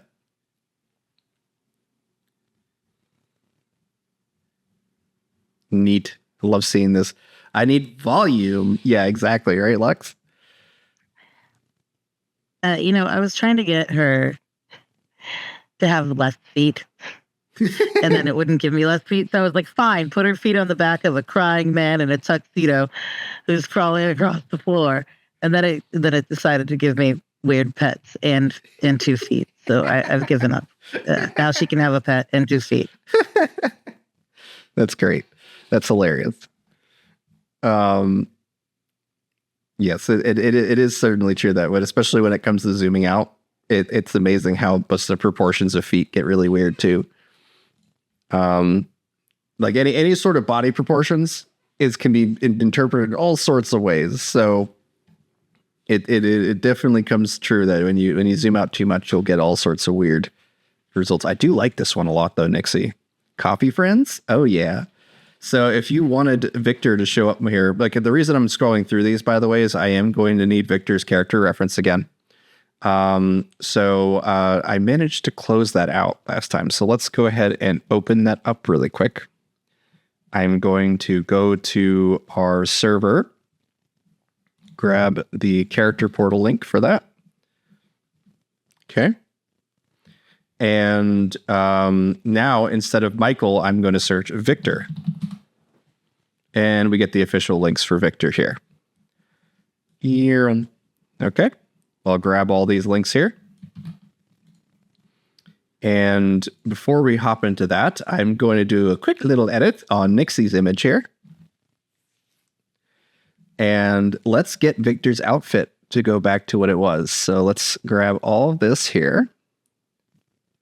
Like so. And then I'll replace the character reference with Victor's. I'm going to keep it at 80. So we get a little bit of flexibility on the actual pose, but I want to keep most of the character design as is. And then I'm going to hit submit with this. Cool. Now I'll hop us back over to Midjourney here. The only thing we were trying to fix before was the desk. And we got that here. That looks great. So let's see. Let's go with that one. That's probably the best. And then we will go into editor here. And now we will get these two characters interacting with each other. Okay, so I'm first going to crop out real far. You guys are going to notice some pretty fun stuff that I've been doing lately on the Sage comics with this. Let me zoom in so you guys can see what I'm doing. You notice that there is like an indicator for the midsection of your crop, right? These two little bars here.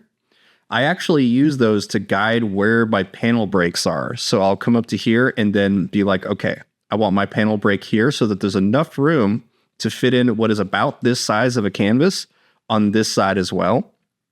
And then I'll drag this down and do the same thing over here to where the panel break is about the same size here again.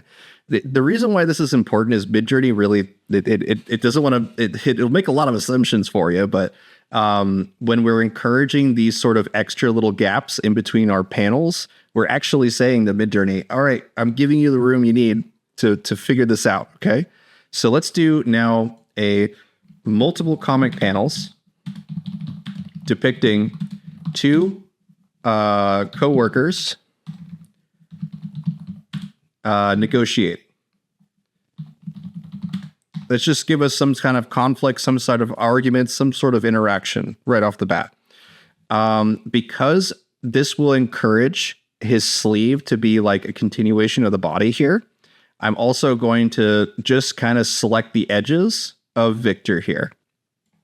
Okay. We may not need to go this far because I do, if I look at the original image, I believe if I go to restore here, I believe there is a gap. No, there isn't. We'll just go ahead and just erase this edge here. Midjourney tends to add a little bit of a gradient or like a texture to the edge of the frames, right? So to encourage new panels as opposed to like, how can I say this? That was a bit of a funky way for me to say that. Midjourney tends to generate a bit of a vignette or a bit of a blur on the edges of some results. So you may need to roughen up the edges in order to encourage more diversity from your results. So that's what I did here. I roughened up the edges, and now the prompt is multiple comic panels depicting two co-workers negotiating. I'm going to hit submit on this, and we'll see what we get. We might need to direct this even more than this to get a result that's similar. But you could see on the one that I did really quickly for Nixie here, because I selected this entire under region here, it basically got rid of him sitting at the desk. So let's hop ourselves back up to here, do a very region again. But this time I'm going to include his arms on the edge of the desk here. Okay. Just something like this. So we can see the hands, all that stuff. And now we'll just hit submit so that he doesn't completely stand in front of the desk, or sorry, the coffee table. So we'll see what those results look like in just a sec. Okay, so here's the multiple comic panels. What I'm going to do to make this interactive for you guys is I'm going to show you guys how to bring this into Discord. Okay, so we'll do copy and then job ID, and then we'll hop ourselves over to VC Create. Whoa, there's so much stuff from you guys. My God. We'll go through all that here in a minute. I'm going to now hit /show. This will let you paste the job ID. Okay. Like so. Boop. And now you guys can interact with the 4 results that I made with the new editor. Okay. So if you want to have Victor and Miss Nameless talking to each other, now you just are going to in-paint the corrections to match. So I do like the first result here. Boop. And you'll notice that Victor is just kind of like a pretty generic handsome man, like anime handsome man here. But we can easily now bring in Miss Nameless to be talking over his shoulder on this one, talking to him here, that kind of thing. So let's we can basically get her using her character reference on like this, either the zoom in here so that they are face to face talking to each other, or on her close up here that just kind of looks like her eyes are melting, right? We can fix all that within painting. Evil just love backwards. That's Liv. Let's go ahead and find that result of what I did with Victor here. Okay.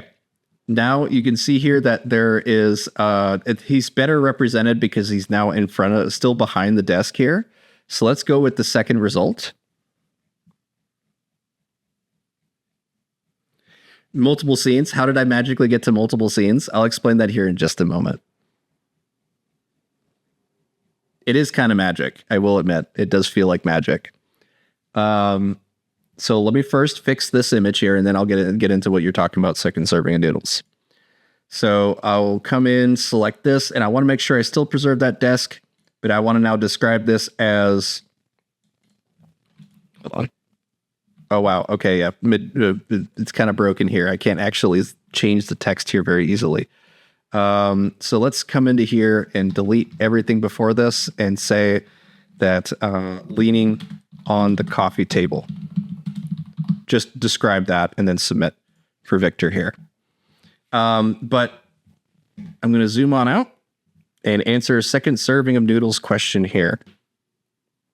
So they said, wow, I completely blanked on that last step once he was expanding the area. How did you magically get multiple scenes? Okay. So the way that this works is really any prompt that includes speech bubbles, people chatting, that kind of thing, we can instantly make it encourage multiple panels, multiple angles, that kind of thing of the exact same scene. The trick is to not include your character reference for the expansions and to use the new editor. So, because the new editor is going to let us be able to select things at, or like position them inside of the composition exactly how we want. Okay. You guys are going in a furry direction. I'm gonna let you all just do that. So arms crossed at the table. Victor now is appropriate inside of this shot, and I will use this frame to encourage the sort of expansion using Miss Nameless. So let's go ahead and open up Midjourney here, because this is all really thanks to the new editor from Midjourney. Okay, so we are going to select this image that we have here. Now, the one thing we absolutely have to do is make sure that the characters are accurate before we do anything. So I'm going to jump us back up to here to grab the character reference for Miss Nameless, copy that over here. I'm going to hit the editor. And what I'm going to do is I'm just going to make sure Miss Nameless is accurate here. Okay. So I'm just going to have her make sure we preserve that coffee cup, because that is one damn good looking cup of coffee. And I'm just going to remove everything down here. Let's go for that, making sure even the little bits that are here, I want to make sure that I do cut into that. And you know what? I don't really like this sort of flower thing that's in front of the coffee cup, so I'm also going to select that and try to preserve the handle the best I can. There we go. Okay, now I get rid of all these references for Victor. I am going to paste the character reference for Miss Nameless and making sure that this is selected as a character reference by clicking on the little dude, little guy icon here on that image. And I am just going to, let's see, is there any other parts of her? Like her hair actually needs to be a little more floofy at the end here. So let's make sure that's represented too. And for now, I'm going to keep the rest of it. I kind of like this more Victor-esque version of Miss Nameless for this result. So let's go ahead and hit, let's let's change one more thing, which is the prompt itself. Let's just say 2 friends getting coffee. Or at the coffee shop. If we say getting coffee, she could be holding one. But at the coffee shop. And then I'm going to hit submit on this to see if we can get Miss Nameless to show up here quite accurately. And we have it currently set for a character weight of 80 to give us some flexibility for this. But let's see here. Let's see what we get. If we wanted to expand them where they're both wearing the darker outfits, it probably could be more reliable because then there's less contrast or there's less like blending between the characters. We get more. This is also why the Sage and Michael comics has like a lot of suits and ties, because it's really easy for me to swap out the heads and make it just, all right, this is a man, this is a woman, that kind of thing, and just start playing around with that. But I mostly just want to make sure that we can distinctly tell between Miss Nameless and Victor on this one here. So let's see what results we got. Okay, I like this one a lot. I think this works.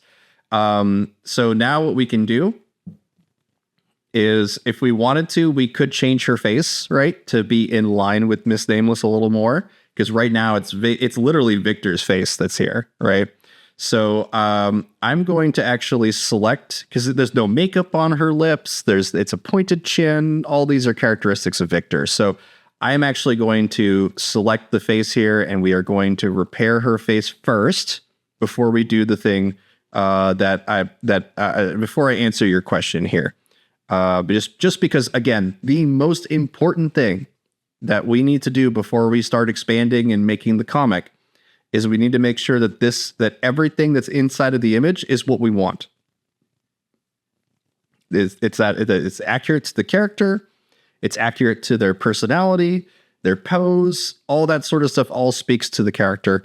Right now, we basically have what seems like Victor's sister with cat ears talking to her. We really need to get Miss Nameless in there in order to encourage the rest of these results to be in line. I'm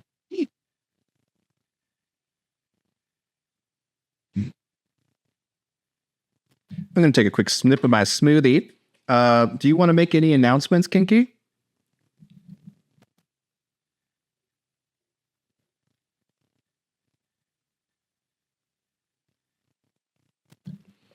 We'll do that in a bit. Let's get this result in there. I need to answer this question. Oh, sorry. My mic did not open. I'm so sorry. You're all good. You're good. Let me answer this question first. I was chatting away. It's all good. It's all good. Let me get this in. Let me get this in there first. So now we have Miss Nameless, at least a character that kind of looks like Miss Nameless here. I'm gonna pick this one because her eyes are actually looking at Victor. Okay. Now let's turn this into a comic. I'm going to, again, the question that I'm answering here is from Second Serving of Noodles, and they asked. I completely blanked on the last step once he was expanding the area. How do you magically get multiple scenes? Okay. So we're going to hit the editor here. We're going to expand out, but remember, the thing is that in order to encourage multiple panels, is we want to make sure there's room for the panel break, the separation between the panels. And I just use the editor's little, like, the manipulation things here, the editor, to be able to do that. If I bring this down to here, there's not enough room for a second panel now, or sorry, a third and a fourth panel. We want to bring this down to where there is enough gap between these two. So basically use the actual cropping bars as your guides for how to encourage multiple panels if you want these panels to be the same. If we made this much wider like this, we'll probably get some room on Victor's shoulders too. But I'm going to go for this. And now I'm going to, I want to get rid of the personalization code, because the personalization code will also encourage some composition stuff too. So we get rid of that. We get rid of the character reference as well. So I'm stripping it way down to just Niji here, okay? Now I am going to write multiple comic panels. Then you can depict whatever scene you want here, okay? So let's do depicting 2 friends in an argument in a coffee shop. Okay. And if you just write multiple comic panels, you're going to more reliably get just the comic panels. So you can work on top of that. Snoopy says, I'm finally actually home and can fully embrace the chaos of Miss Nameless. Perfect. Perfect. Yeah, you'll be able to do so much more on a desktop than you can on mobile. That's for sure. All right, so let's see these multiple panels here. Look at that.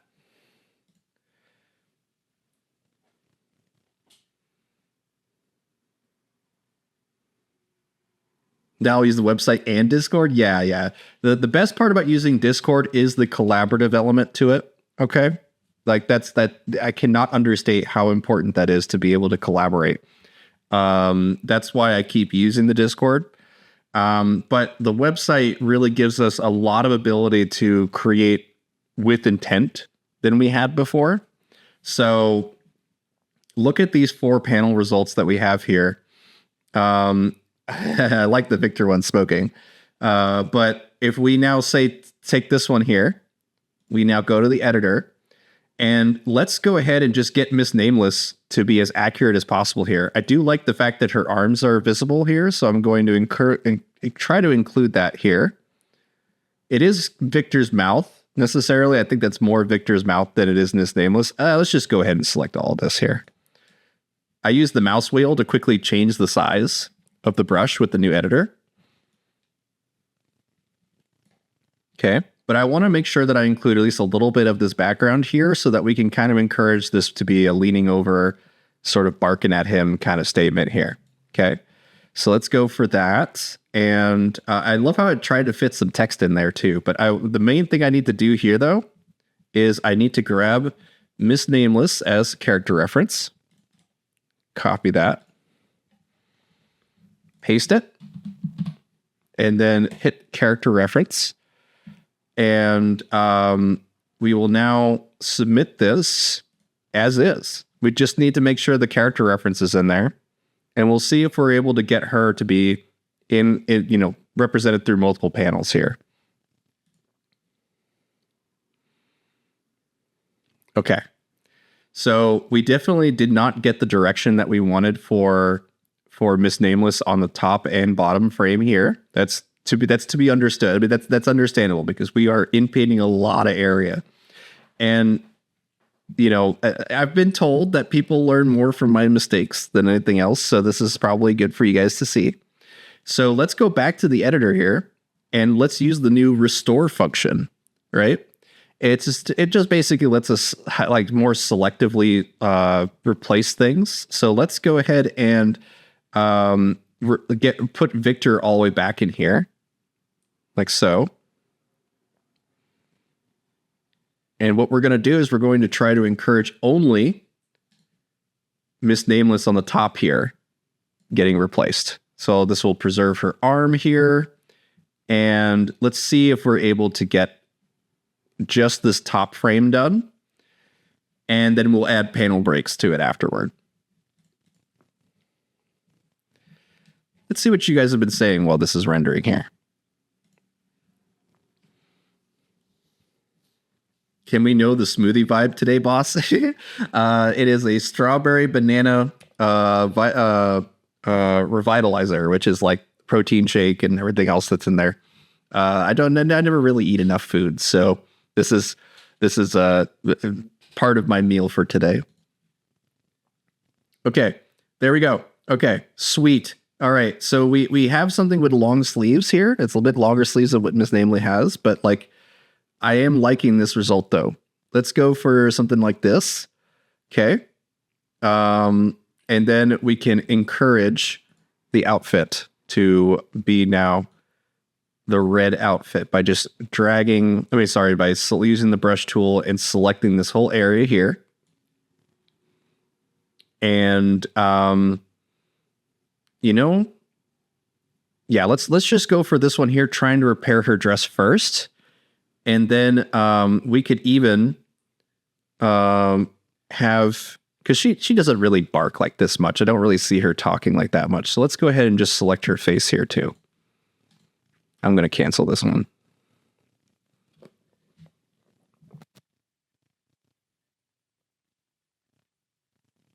Malzbier. Malzbier. Banana. I do like using GIFs, by the way, as image references. So we can grab this GIF here, copy that image here. I'm going to go to VC Create because that's where this chaos deserves to live. That's a very long arm. Let's go ahead and hit /imagine, paste the link to the GIF here, and then I am going to grab Miss Nameless here. Let's do a character reference of Miss Nameless. I'll set the character weight pretty low to 25. And as the prompt itself, I'm going to do holding banana. And then we will set the image weight to, let's do 2.2 to really encourage as much reference of the GIF as possible. And then we're going to hit enter. We'll see what we get off of this. Am I a bug? Am I a bug man? Anthropomorphic insect wearing. Oh no. Metal Gear Solid. You're going weird. Going weird. Let's see here.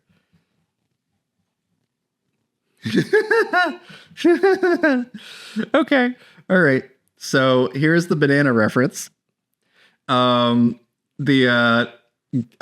just gonna leave this one up for you guys and let you all do what you're gonna do with it. Okay. I'm not gonna touch this one anymore. That's your all's banana to touch. Let's go for smooth move. I like that. Let's see. That's right. I was doing something before the banana shenanigans. All right. So it looks like we didn't really get the different dress, but we definitely got the different mouth shapes that I was aiming for. More in line with Miss Nameless here. So let's go for this one here. I'm going to not worry about her dress for now. But I definitely want to get rid of Victor doing this close-up sort of barky yell here. So let's select this whole area here. And then I'm going to describe this scene as sitting behind the coffee table, talking or in an argument with a friend. And then I'm going to lower the character weight significantly, something like 25, because I really don't want it to be this like kind of like default standing pose. Okay.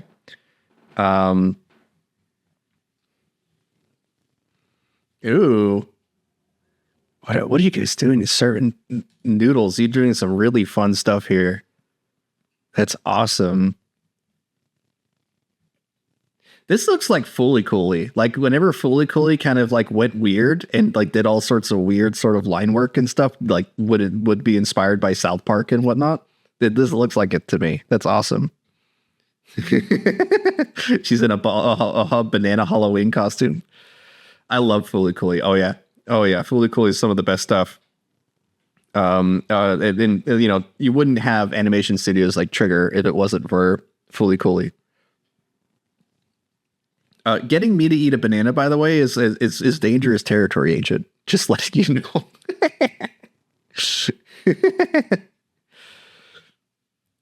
It's the same reason my eating, just touching. I'm just saying it's the same reason why my wife giggles every time she orders a frozen banana at the ice cream shop. Let's see here. The banana weapons.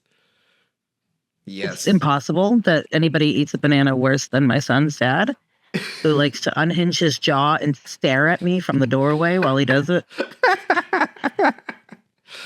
Perfect. He's like, let me show you how uncomfortable I'm going to make you. That's great. Hey.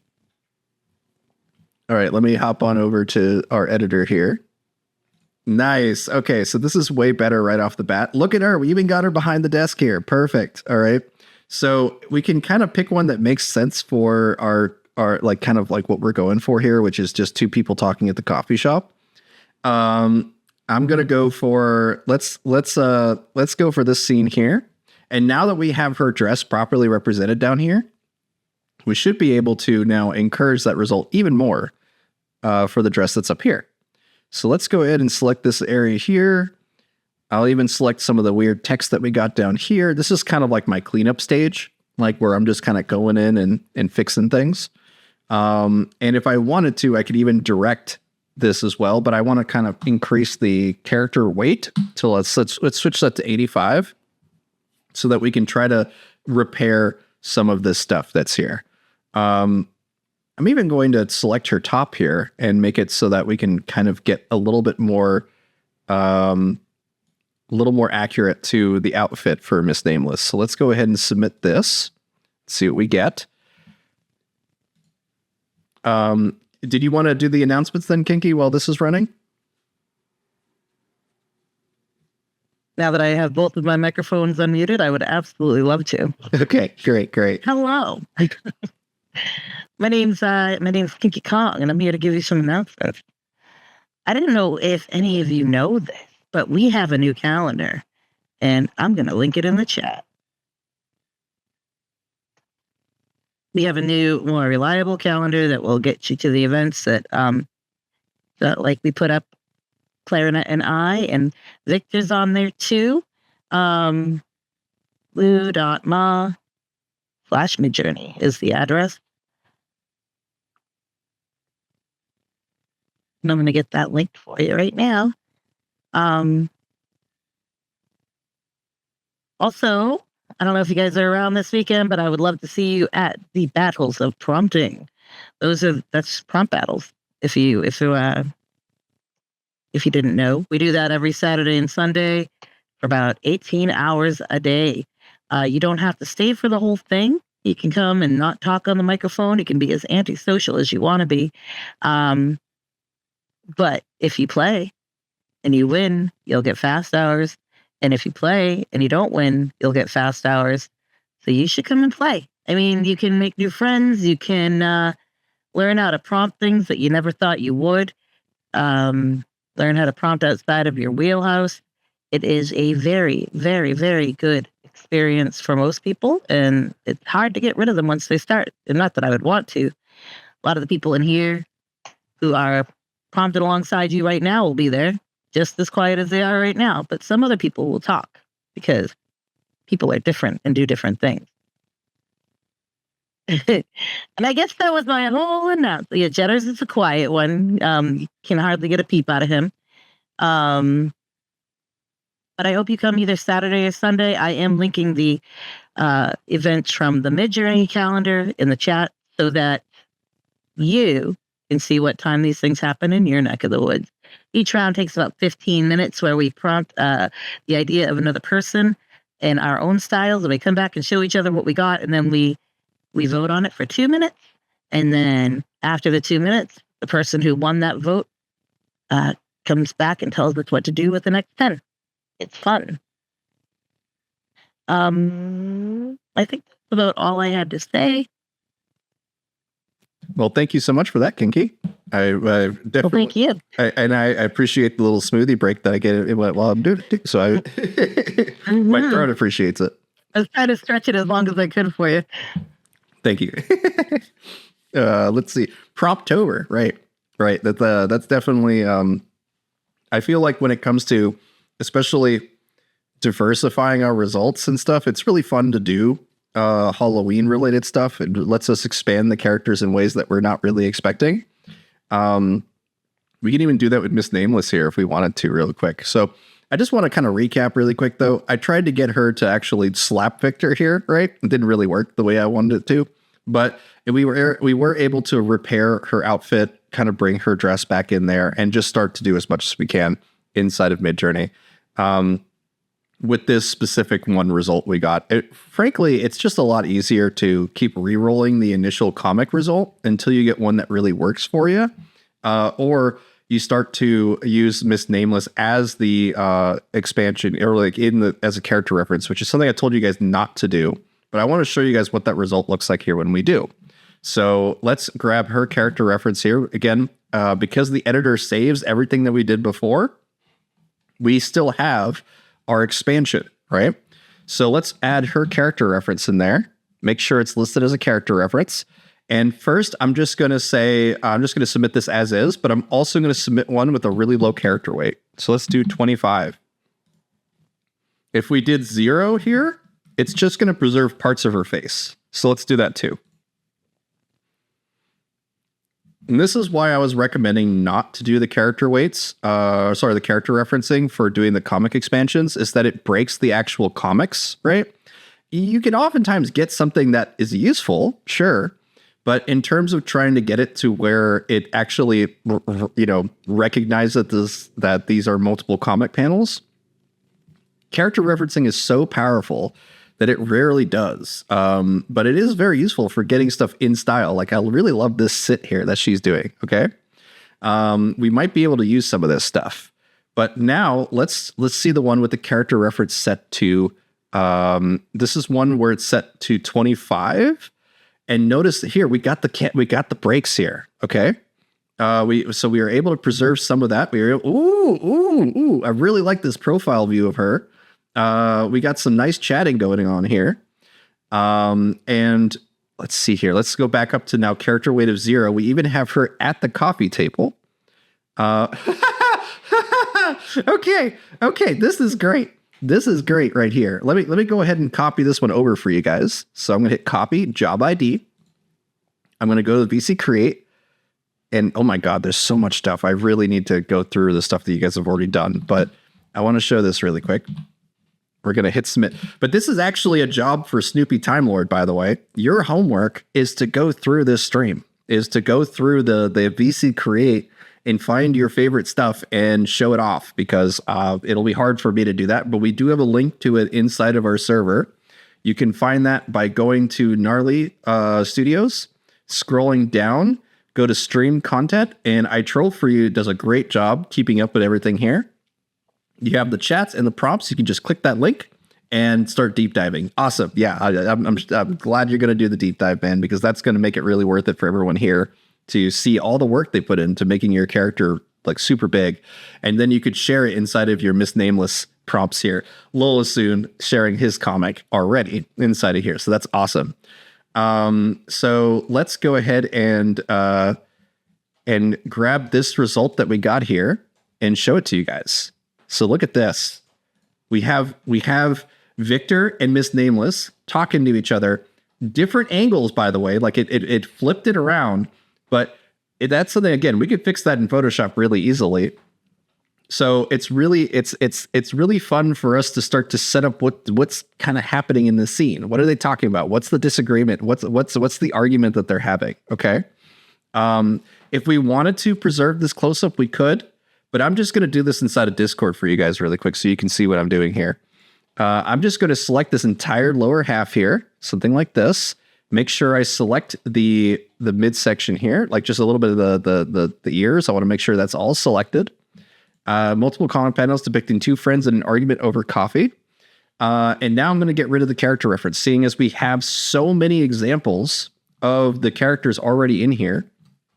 I'm just going to hit multiple comic panels depicting two friends in an argument over in a coffee shop, and then hit submit on this. And we could even do that to where we don't even tell them what it is anymore, because there's so much context already in this image. We could even just write multiple comic panels and then hit submit and see what we get. I love homework.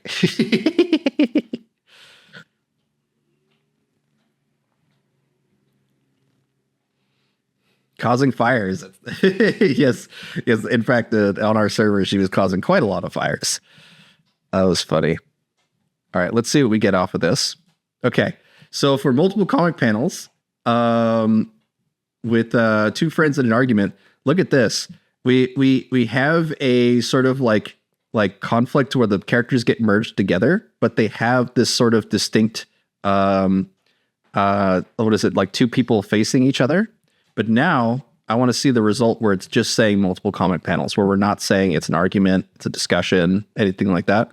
I just want to see what Midjourney does to interpret that. So let's just give it a moment here.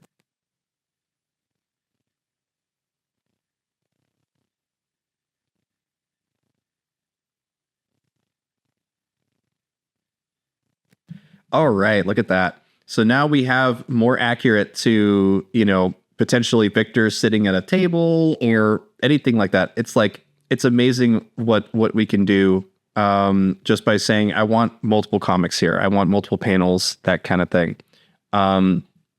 So Victor and Miss Nameless merged together in this third result. Okay. But now we can just vary region and bring Victor back in here. I love how it made his top kind of like a heart V shape here. It's cute. But I'll come into here, go to the character portal. We'll search for Victor again. And then grab his links here. And just select everything that is not Victor. So like that would be the face. And hold on a second. Okay.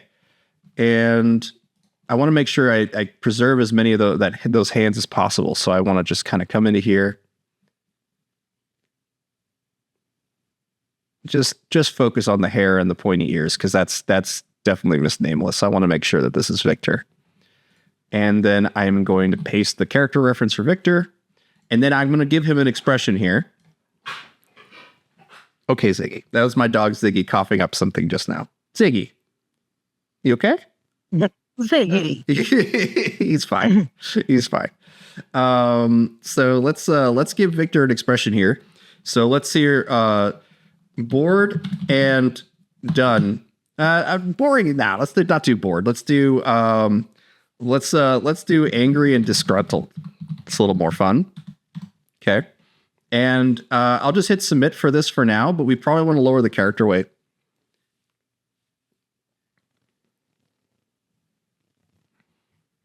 Let's see what we get with this little vary region that's here. Somebody uploaded Xavier Renegade Angel. Oh, they did? Uh-huh.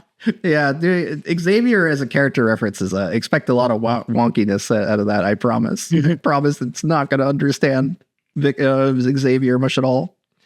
But you can notice here that we got the disgruntled and angry. Look here. Look at that. There we go. That's how we can control the expressions of our characters inside of the multi-character prompts and start to produce something that looks like a comic, right? So if I go into the editor here and I reload it, you have to hit refresh or reload on the prompts when you do edits inside of Discord. It does not keep up with that. So now what I'm going to do is I'm going to hit the new editor here. I'm actually going to widen this out a little bit. Let's go for here, a little bit here. And I don't really like these tail things, right? So I'm going to get rid of these. And now I'm going to encourage this speech bubble that's here. Grab that here. I'm also going to encourage a little bit of this edge here, a little bit of this edge here with that coffee time speech bubble at the edge like that. And let's do multiple speech bubbles. And we'll just see what it does to kind of fill in this area here with speech bubbles. But we could say multiple speech bubbles that read coffee. Just to get the word coffee in there and see if we were able to then change the text or change anything from there. So let these results go.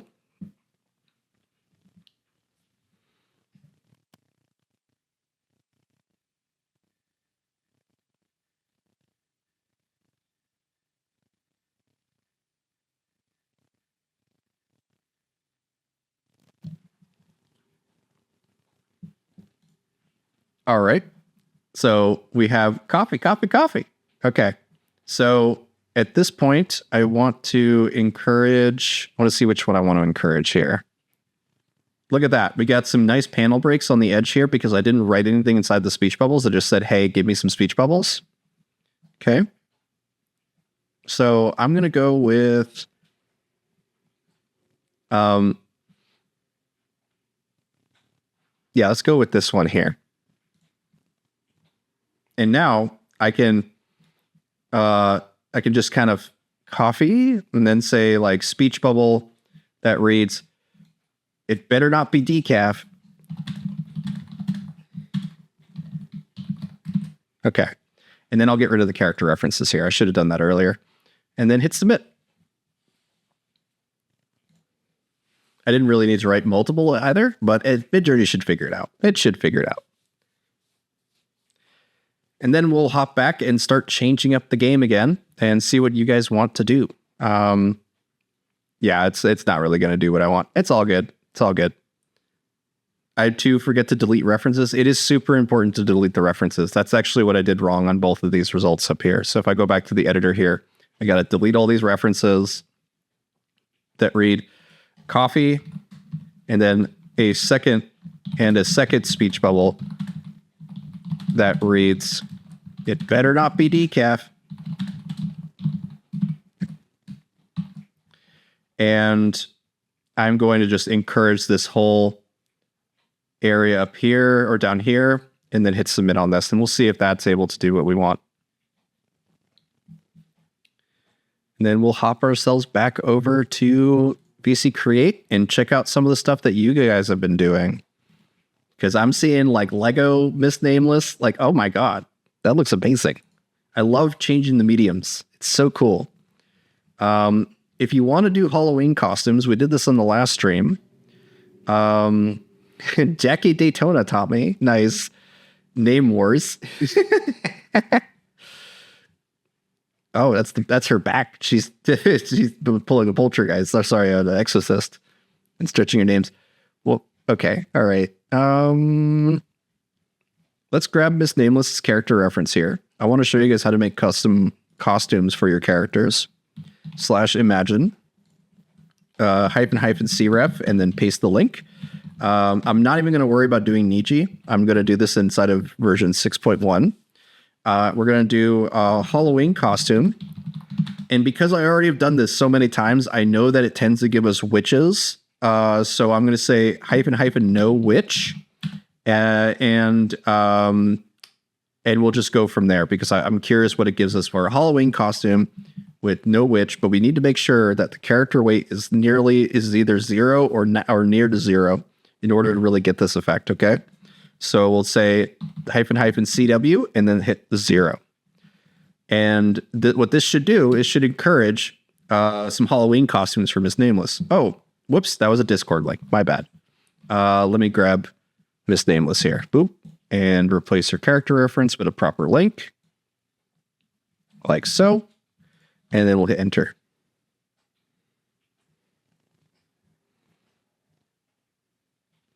What is... I love the hyper realistic guy that's just hanging out with her. Okay. So for Halloween... I love it so much. Look at the Halloween costumes we got here. Okay. Again, this is using 6.1, so the realism is going to be really strong here without using style references or anything like that. But we do have Miss Nameless, at least a girl that kind of looks like her. Everything from a dog to Spider-Man with her hair. We could let's actually re-roll this and run it as a Niji prompt. Niji 6.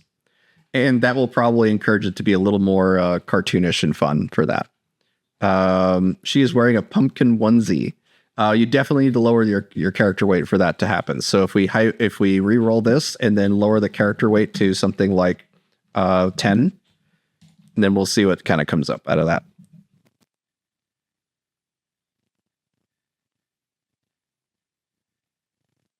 Cosplaying as a stormtrooper. Look at that. That is awesome. Character weight 20. Yeah, that's awesome. Good job. Okay. So Halloween costume with no character weight added. Look what it did. It just kind of posed her in some fun ways. But if I re-roll this now and then hit the character weight to 0, we will definitely see some unique costumes from her. There's the pumpkin onesie. There you go. Definitely need to bring your ears back, but here we go. This is what I wanted to show you guys. So if you say this is with just the negative prompt of no witch, character weight of 0, Niji 6, we now have her with like multiple outfits, multiple like different costumes and things. She has like little cat paws because it's seeing the ears and trying to encourage that result. I do love the child. Like it's okay. Hold on. Let me encourage this result. Ooh, is Miss Nameless Dream 1949? Wow, that's awesome. I overworked this picture so much that I lost her face and the words that I really worked hard on when I did the upscale. Oh yeah.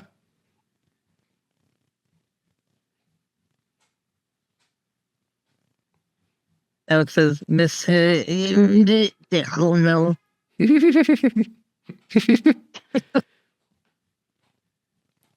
So if we wanted to take a result like this, where we have multiple characters that kind of pop up here, I have another character that might work for the sort of like for the partner here.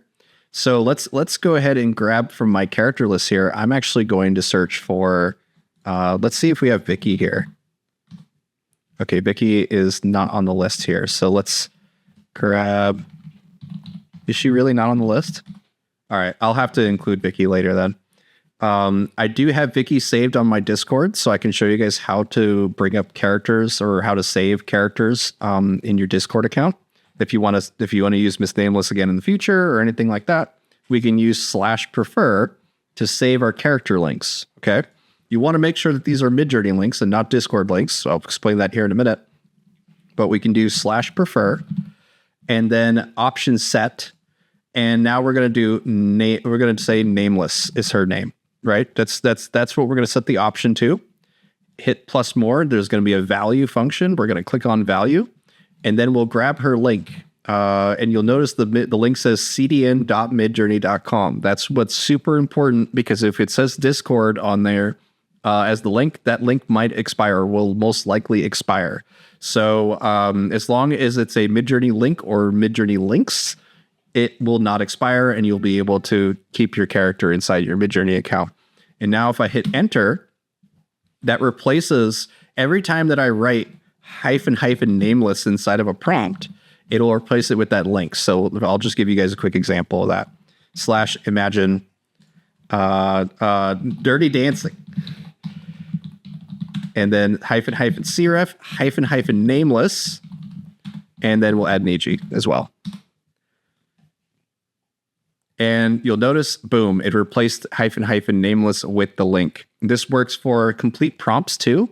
So if you want to, some funky stuff happening in Victor there. I actually have a /prefer for the entire Sage comics too, which uses a multi-character referencing to do it, like where there's multiple characters inside of the character reference. I found one that works pretty well for my intention. So I do -- tumbling up, which is the name of my comic series. And then I hit enter. And you get my style references, you get my multi-character reference, and a basic prompt of a comic panel depicting two people. That's all. Everything else comes from the style references, which features an office and an environment that is in line with the Sage comics. This makes it very easy for me to just jumpstart people on different projects, especially myself, honestly. Just showing the plank for Miss Nameless. Nice. Let's wait for the tumbling up result to come. What are you doing here? Oh, wow. I love this sort of like sketchy, like drawn by pen, like a marker, drawn by markers sort of aesthetic you got going here. Okay, so this is the tumbling up prompt that I have that has features this character reference, which is Michael and Sage interacting with each other. I wanted to make sure that there was an interaction of their hands, of their bodies, but I also wanted to show the environment without getting into too much detail, so there was a lot of variety. And I also wanted to show a panel break in here, so that's why there's this big kind of gray bar that comes up around the edges here. What that results is this, is a scene that I can quickly in-paint and change the context of it to make it so that I can easily make a Sage and Michael comic based on this premise. So based on whatever premise I want. I can re-roll this premise and get us a whole completed comic if I wanted to. So like if I say up-res this one up here, I can wow, there's already so much it's not even really worth it for me to show. But if I come into here and then do a vary region on this corner up here, I don't have to change anything from the prompt itself. I just need to come in and make sure I preserve the panel break that's on the bottom, but not the top, or not the vertical break. And then I can just say comic panel depicting two people. He is leaning back in his office chair. Okay. And then I'm going to hit submit on this.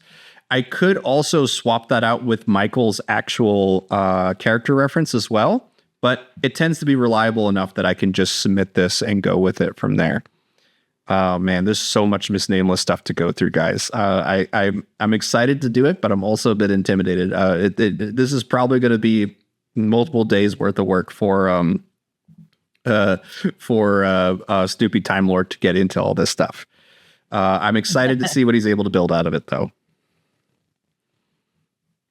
I did, in case you need it, I did save the beginning of this chat so that, or the VC create, because I wanted to scroll through it later. So I'll put it in the text for you in case you want to just hop over to where it began. We have that also inside of our server. If you look here, we have under stream content. I Troll For You actually links those too. So we've nice. He's been doing, I got to admit, you guys, especially I Troll For You, Legal Beagle, and Rhapsody, they've been kicking ass, like so much ass. Actually, there's a lot of ass to be kicked, but they've been kicking it really, really hard for me, really making it worth it for everyone here.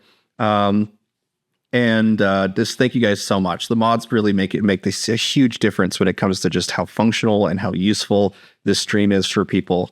So inside of our server, go to stream content, and you'll find I Troll For You's links to the beginning of our streams today. So yeah, yay mods, woo, yeah. I'm gonna delete it from my notepad so you don't. I don't try to give it to you again. It's all good. It's all good. I appreciate it though. Good job though, guys. Yeah, they're really kicking ass. It's basically yes, damn, so much ass. Yes, exactly. Okay, cool. All right. So from here, I mostly wanted to show you guys how I quickly generate Sage comics, right? Like I'm just kind of giving myself the formula for it here. You'll notice that I did not get Michael.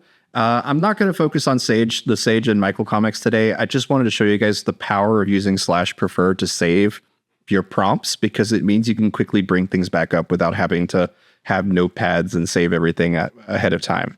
But I do want to grab the style reference from it. Okay. And we can use the style reference from the Sage and Michael comics to encourage comic panels without having to say specifically, this is a comic, or this have this sort of show up in a certain way. So we can have Miss Nameless more of a rigid style, as opposed to how some of these results can be, where you see there's a lot of diversity in how the backgrounds are interpreted, how the characters interact with each other, that kind of thing. We can kind of hone that in with using a style reference instead. Whatever this plank is, okay, that is hilarious. That is hilarious how it interpreted. It gave her wooden ears and everything. That is so funny, Gompasta. Shaped like a plank of wood. Wow, that's a really fun prompt. But you could see what I meant by the costume stuff. Doing a character weight of 0 really makes the difference of trying to bring new, unique costumes for your characters. Let's go ahead and try to do one with Miss Nameless now. Let's actually go all the way down here. There's a lot of, wow, look at, oof. I like the bubblegum pink sci-fi warrior you guys got going on here. This kind of like sci-fi assassin character. I love it. What is, oh, okay, oh my god, hold on a second. Illustration of her nameless Halloween punishing villainess entirely composed of handwritten words, ink on black paper, chaos. Holy crap. I gotta up-res the second one here, because I'm looking at this. Look at that. Look at just the complexity of all the written little notes that are just everywhere on her outfit here, or just like on her body. What are they? And I know the words don't make sense, right? It's just the idea of words, not the words themselves. But this reminds me of like the book House of Leaves, right? Where it's like a book that's almost impossible to read. because it's like you can't read. Well, one, it's impossible to read in order. You need to actually like jump around and investigate how the book actually works. But it reminds me of that, the way that it's just kind of shoving words into a shape. It's very cool. I was literally just talking about House of Leaves yesterday. So Oh, you yeah? said that. Nice. I mean, in that I want to read it. Oh, okay, yeah. It's definitely a hard read. Mhm. Snoopy Time Lord did multiple comic panels depicting Miss Nameless with a Kubrick stare, speech bubble. You woke up a real monster today. Oh, I like these expression changes. Oh my god, they look great. And this is largely coming. Ooh, you even got a good over the shoulder from her. This is largely coming from the fact that what is it that you're asking for those comic panels right off the bat. So let's try to make this more conform to, instead of your personalization code that's here, right? Which I'm very curious about, but I'm going to re-roll this and replace your personalization code with the style reference from the Sage and Michael comics. Okay. You wake up monster today. I troll for you without you referencing Miss Nameless at all. It made its own character. That's awesome. Look at all these. If you don't have a character in mind and you just kind of let Midjourney do its thing, it is amazing what you can get done with it. Just applying that personalization code. All right. So here's the exact same prompt, but now with the Sage and Michael comics to kind of guide the results. Look at the conformity of all four of these in terms of the way that it's handling shading and lighting and the more muted backgrounds, that kind of thing. We can go ham with this if we wanted to. We can essentially say, like, let's select the first one here and do a vary region. And now, because we have the Sage and Michael comics built into there, we can just kind of select this area here. Let's go for something like this. Okay. And we can describe this as, let's get rid of her character reference here. Actually, no, let's keep it. Let's keep it. And let's say, with speech bubble that reads, but I don't want to work today. Just say something like that. Just anything. I don't really have a premise in mind for Miss Nameless today, honestly. I'm more working off of what you guys give me. Is that a tiny penguins? Nice.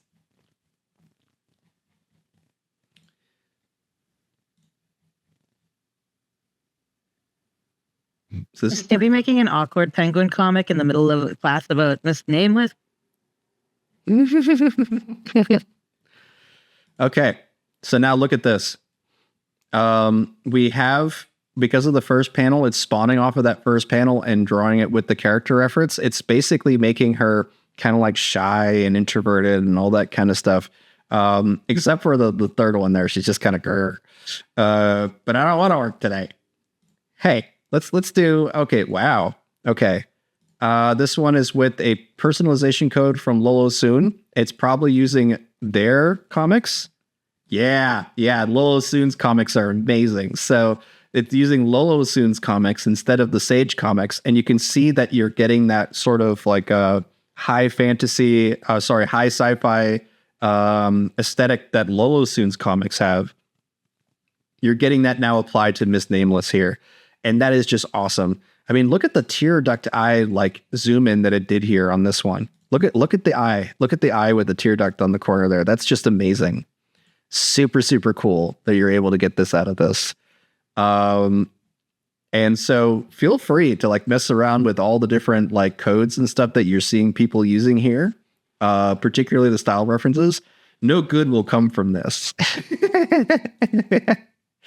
I like it. So yeah, I just wanted to show you guys how you can use both your personalization code and your style references to kind of bring in something unique here. So I'm kind of curious here. If I now take Lolo Soon's comic with his style reference here, but I'm going to apply my personalization code instead of his. So I do that by just deleting the code, and it's going to apply my code instead. I'm curious what the difference is here, because I feel like with his code, it's giving much more like dynamic shading, right? Or like with his style references, the shading here looks amazing. Like I really love some of this aesthetic that's here.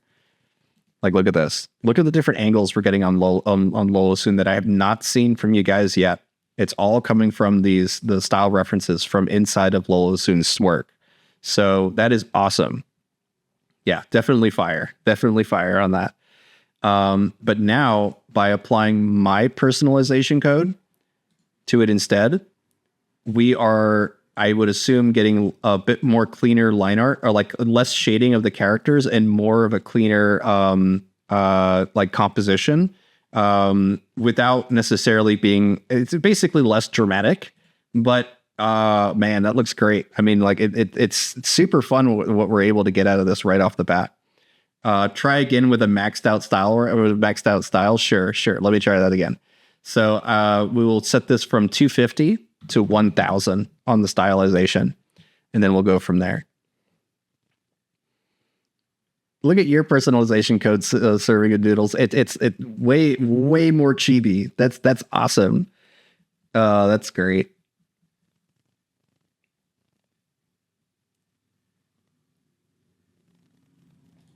Really smart working with a different style reference. Let's see which one they're working with. Okay, just one image from.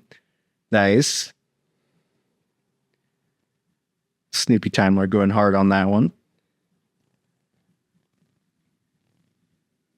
Okay. With a maxed out stylization, look at the detail that we got off of. That's awesome. Like, you got definitely getting a little more fun out of her, like in terms of like the expressions. But I will say this is the main negative of using very high stylization value, is that we tend to get less diversity from the results. Like, we tend to see a lot more of the same close-ups of her, different angles, that kind of thing. Sometimes it's what you want, sometimes it's not. I tend not to max it out for that reason. But it is kind of incredible what you're able to kind of make with this stuff. Wow. Yeah, that's definitely a badass cyber version of her. Looks almost cyber to me. But very, very cool, guys. I'm loving all these results here. Freaking the penguins. That's what happened with the penguins. Look at all these cute little chibi penguins. I like it. Okay. Full stylization ahead. Awesome. Yeah. You guys go nuts with it. See what happens when you do.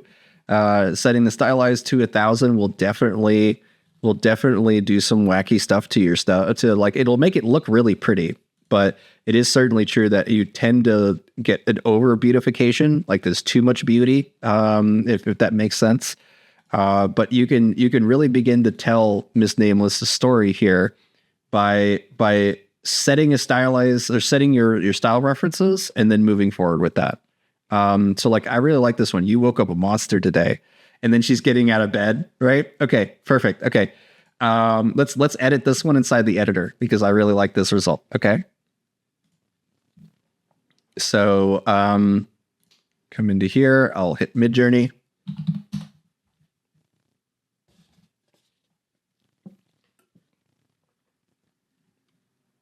Did it not upres? Okay. I need to do, in order for it to show up inside of my Midjourney account, what I need to do is I needed to set a custom zoom for this. And it's very easy to do. Because right now it's not showing up inside of my my account here. So to fix that, I'm going to set the zoom to 1.01 on a custom zoom, and that will so barely zoom out, it'll work. So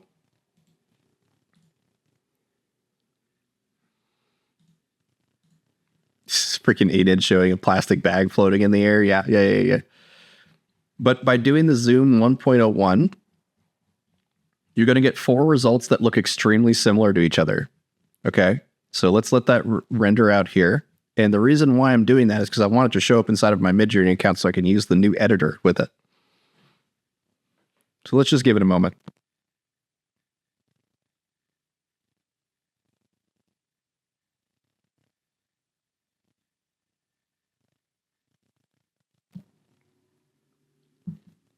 I would recommend that when you have a finished comic, like an actual comic that makes sense and you're happy with it, and it's not just a bunch of like different angles of Nameless, like in different angles. There is a point to it, then share it inside of VC text as well, so that we can all kind of like laugh at it and stuff. I want to see the completed comics from you guys. It does take time and effort to do. So, but notice here, now I have 4 results that look almost identical because we so barely zoomed out from it. Now, if I hit reload on my Midjourney account, there they are. We're good. We're good on now we have this inside of our account. You can see just the very edges are what was encouraged, or sorry, what changed here between these images. I want to make sure I pick one that has the panel edges, so I'm going to go with this one here. Now I'm going to hit editor. I'm going to drag this out here, just a little bit to the side here.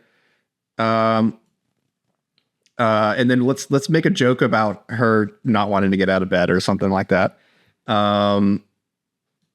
Let's just say like 5 more minutes or something like that. So I want to make sure I roughen up these edges a little bit here. Something like that. Let's go for this here. Okay. And then I'm going to get rid of everything except for an EG6, including the style references, just because it's already represented inside of this image here. We've already baked in so much information inside of this result that we really don't need the style references or the character references anymore. We can now just write speech bubble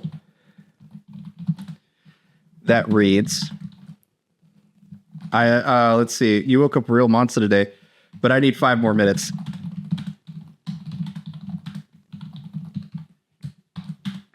Okay. And we'll hit submit on this. We can try to direct the speech bubble a little bit by saying speech bubble from her. And then we'll check out both of these results and compare.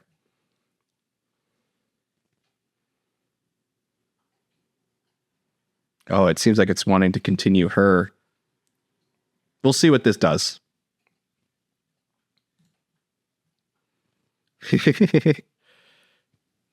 We're not getting the speech bubble, huh? Okay, let's describe the rest of her bedroom then and try to encourage it that way. So let's find that original edit that we had, this one here, and then we're going to just continue the prompt. We'll say empty bedroom,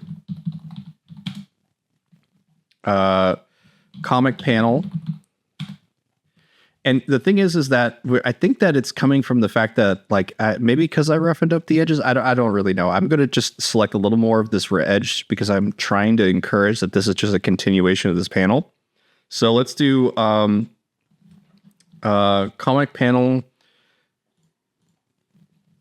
Yeah, let's say comic panel depicting empty bedroom, depicting her. Let's just say empty bedroom. I don't want to encourage any more versions of her to come up here. So let's actually shrink this down a little bit too, and then hit submit. All these little changes that I just made are going to encourage, hopefully, there just being a speech bubble next to her now. I will say that I have shown this to a few of my traditional artist friends, and they get kind of driven mad because they're like, you could just draw a speech bubble. What the heck are you doing? That kind of thing. But I really want you guys to understand, like, kind of the core concepts of what we're messing around with here, trying to encourage the randomness to go in a certain direction. So now we have the empty bedroom, and it even gave us a little bit of a speech bubble, but it didn't continue the bedroom, which is fine.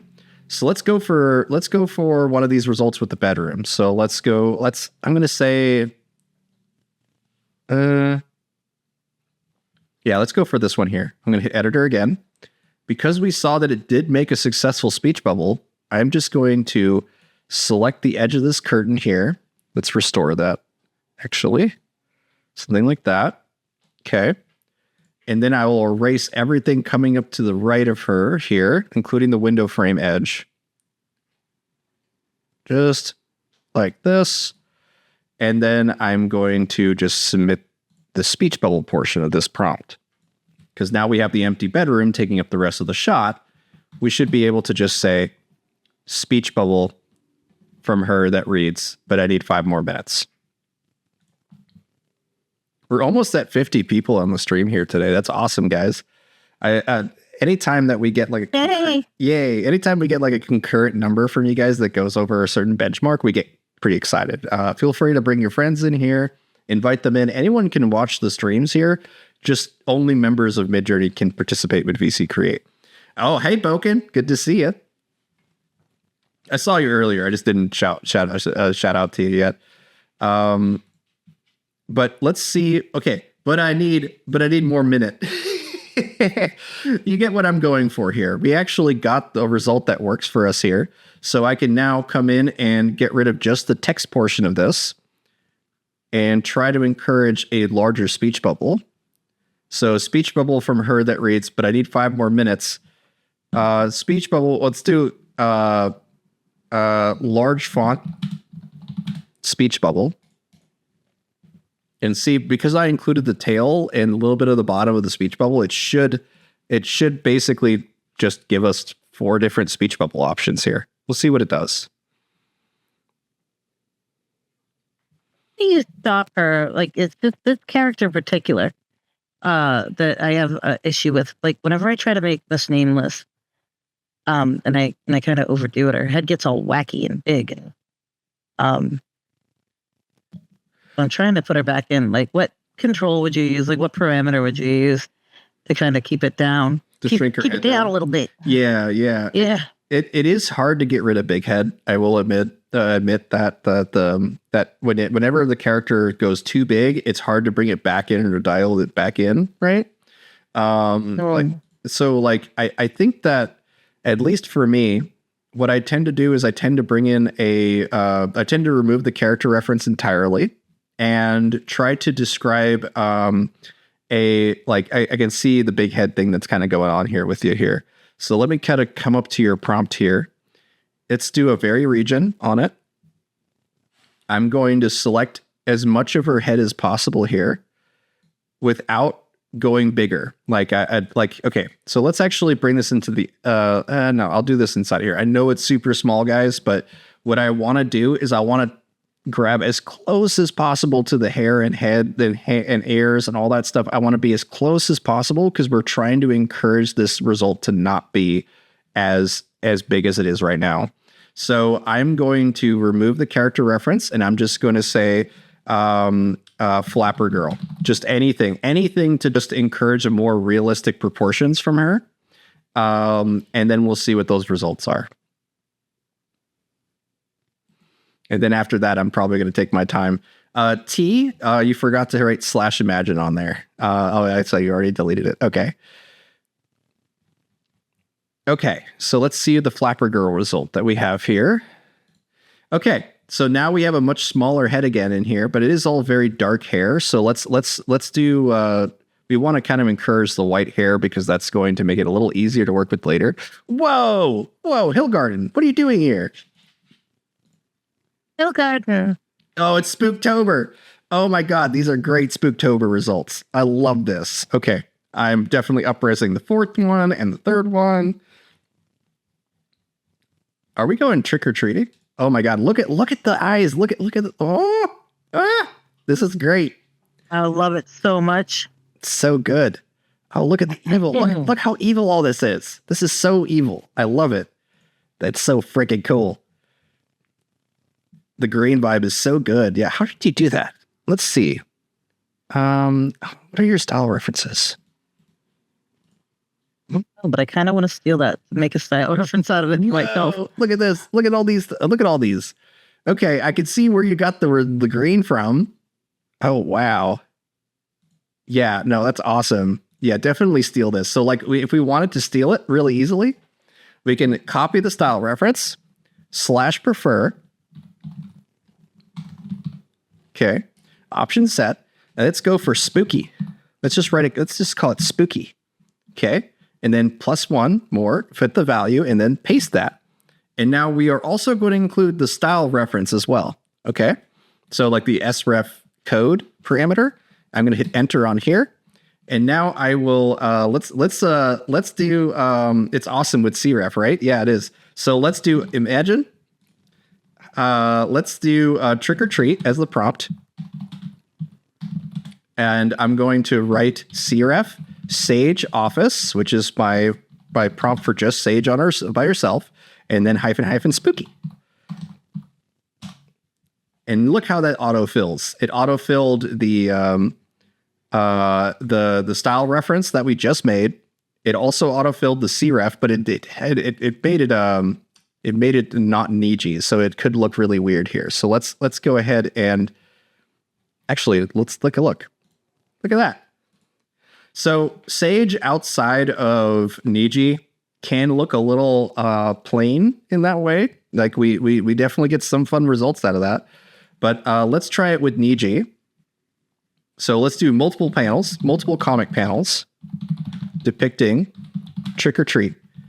And then I'll add Niji instead of version 6.1. We could also do like a taller aspect ratio and all that sorts of stuff, but I'm really loving this style reference. That is awesome. Hillgarden, good job. Seriously, that's a highly curated eerie glow. Right.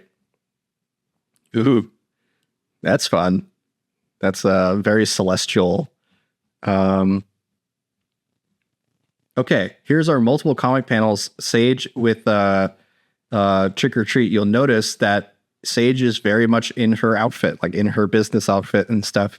So we'll go ahead and hit reroll on this, and we'll drop the character weight down to like 20 on this. And this should get her more in a Halloween-like costume and stuff. Miss Nameless inside of Lolo Soon's comics is amazing. Love it. Okay. I like where it's taking Sage on this one. Ooh. Okay, yes. That is definitely a Miss Nameless inside of a spooky underworld. I love that. But I want to show you guys Sage here. Okay, so Halloween Sage, I love. We definitely look at the creepy background we got for her on that one. But I love the kind of expressions and exaggerations we're getting off of this. Even some of the like Dutch minimalism is represented here. So look at the way they did the eyes down here. It's very much like a puppet doll eyes. That's cute. But it even gave her like stitching, like you have in like Nightmare Before Christmas and stuff. So that's very cool. I do have a comic called Soup. It's called Stew. That is Sage making a stew. That is a very dark dead baby joke, but it is one of those that I do need to make a Halloween comic. So we could work off of that and go from there. Before I get too distracted, though, what was I doing just prior to this? I just get so easily thrown off by you guys making amazing stuff like this. And let's see. I just want to kind of come back up to here real quick. Wow. So much good stuff. It's hard to keep up. I want everything, right? Yeah.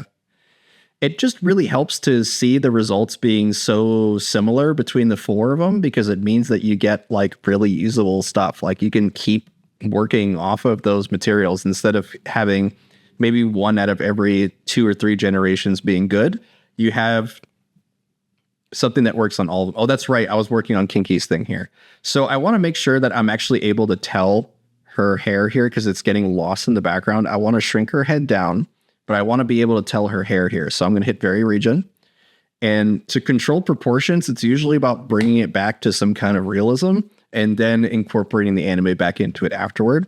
So I'm going to say Flapper Girl with white hair. Okay.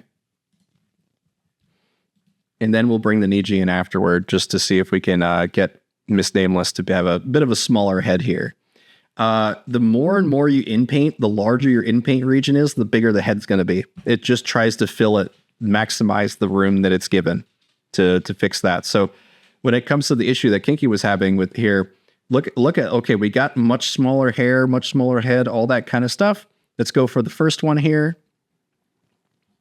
And now we can bring this Nameless back in. with a cref. So let's switch this to Niji6.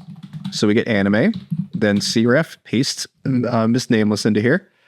And then I am just going to select her face. Just her face. I really don't want to exaggerate more than that. We could put in the ears too. So I'm going to select the top of her head and make sure there's a gap between them to represent where the gap between the ears would be. Okay, something like this should work. And then I'll just hit submit.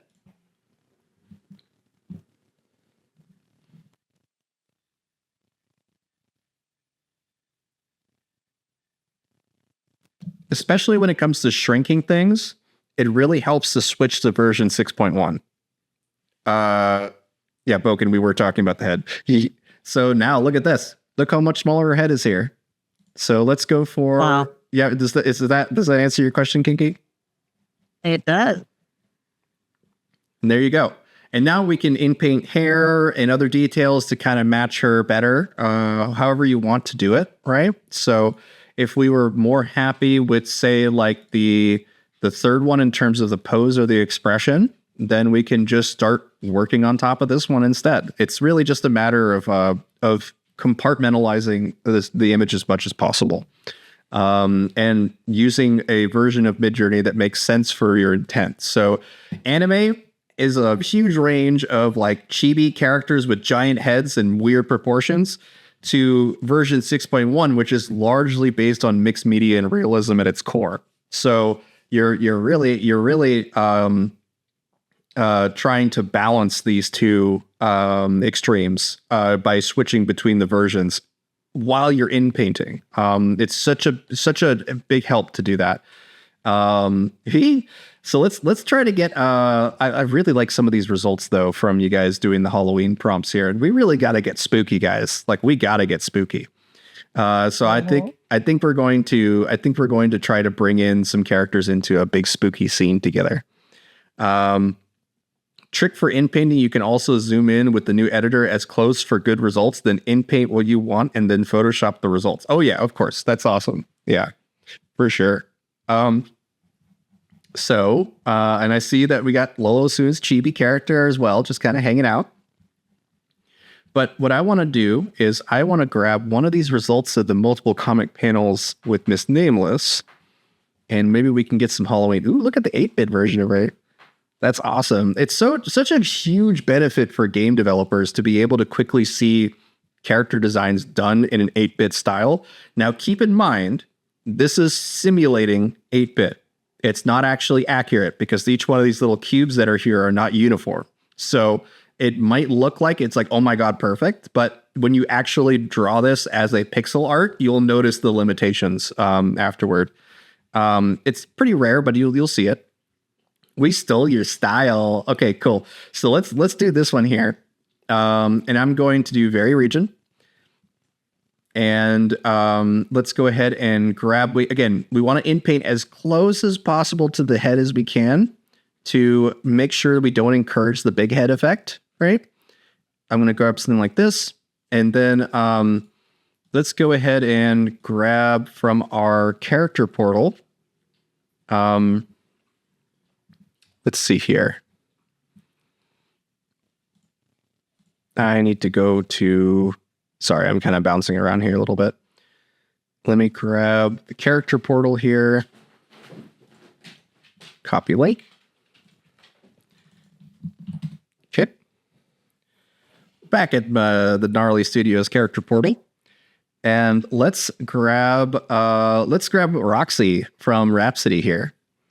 And they've been doing 4chan fake AI generated 4chan comments on your all's characters, which is kind of hilarious, but also really raunchy. So watch out. If you read that stuff, you're going to see a lot of curse words and things in there that, it comes with an amendment on that. So let's go ahead and grab her character references for Roxy here. And you could see Rhapsody is like a pro. Rhapsody knocks it out of the park when it comes to this stuff. Look at her character reference sheet here.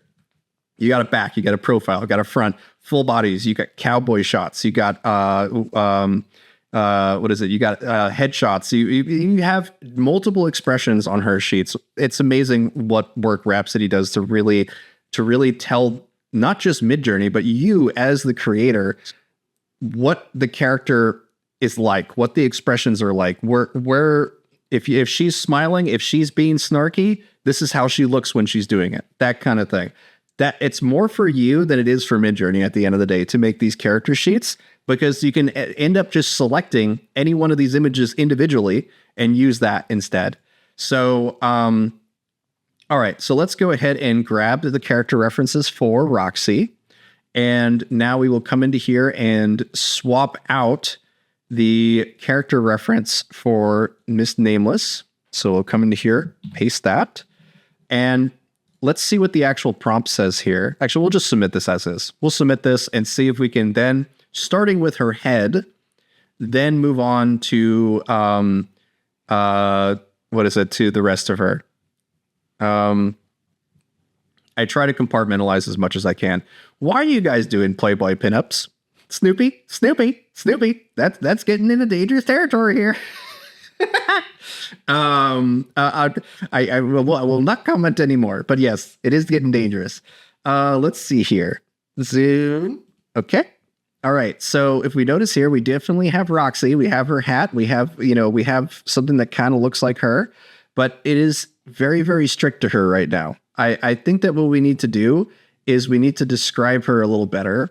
As well as we need to make sure the style has some flexibility to match the sort of gradiated colors and stuff that we see inside of this style reference. Because character referencing is so strong that we can oftentimes override the existing style of the image, but also what's in the style references. So I'm going to come back up to here. I'm going to hit very region. Notice how it's all dark in the background. We don't get any of that anymore. I'm going to make sure, because her hat's kind of big here, let's go ahead and select a little more region. And then I'm also going to drop the character weight by, let's drop it to 60. And then we're going to input any corrections from there before we start getting into the body and all that sort of stuff. Ooh, whatever you're doing here, I'm liking it. And I know that the Troll for You is working off of what we got here. And it's just amazing. And he's doing a whole bunch of stuff here. What he's doing here is he's image blending. So he's got these 3 images here. These are probably Lola Soon's comics, right? By doing an image blend, he's actually borrowing the compositions of the comics as well. So it's much more derivative of Lola Soon's work by doing that. He has his prompts that he's describing the scene, a little bit of chaos in order to kind of change up the composition a little bit here. He's got the aspect ratio to make it look like the comic. There's a lot of effort being put into this. Just what's written here. Okay. Amazing. To get workable diversity. Okay. But look at this. Now that we dropped the character weight significantly, we were able to get her to be more in line with the shading and coloring of this, but we're not really getting an accurate composition, I would say, necessarily. Let's try this instead. Let's now work off of her body instead of her head, just so that we can hopefully get the proportions to be a little bit better. So let's come into here and select all of her body, something like this. Okay. And now at the top of this prompt, which is not going to let me see right now, unfortunately. In fact, the easiest way for me to do this is to copy and then bring this into a freaking text editor, because this is not an issue that you guys are going to have. This is an issue because I am streaming on Discord, and Discord's not designed for this. But I am going to change the actual top of the prompt to just describe her. So leaning against her and sitting. Okay, I'm going to say sitting while leaning against her. Profile view of her sitting and leaning against her. That's what I actually have written for the prompt. Okay, I've replaced that, and now I'm going to hit submit.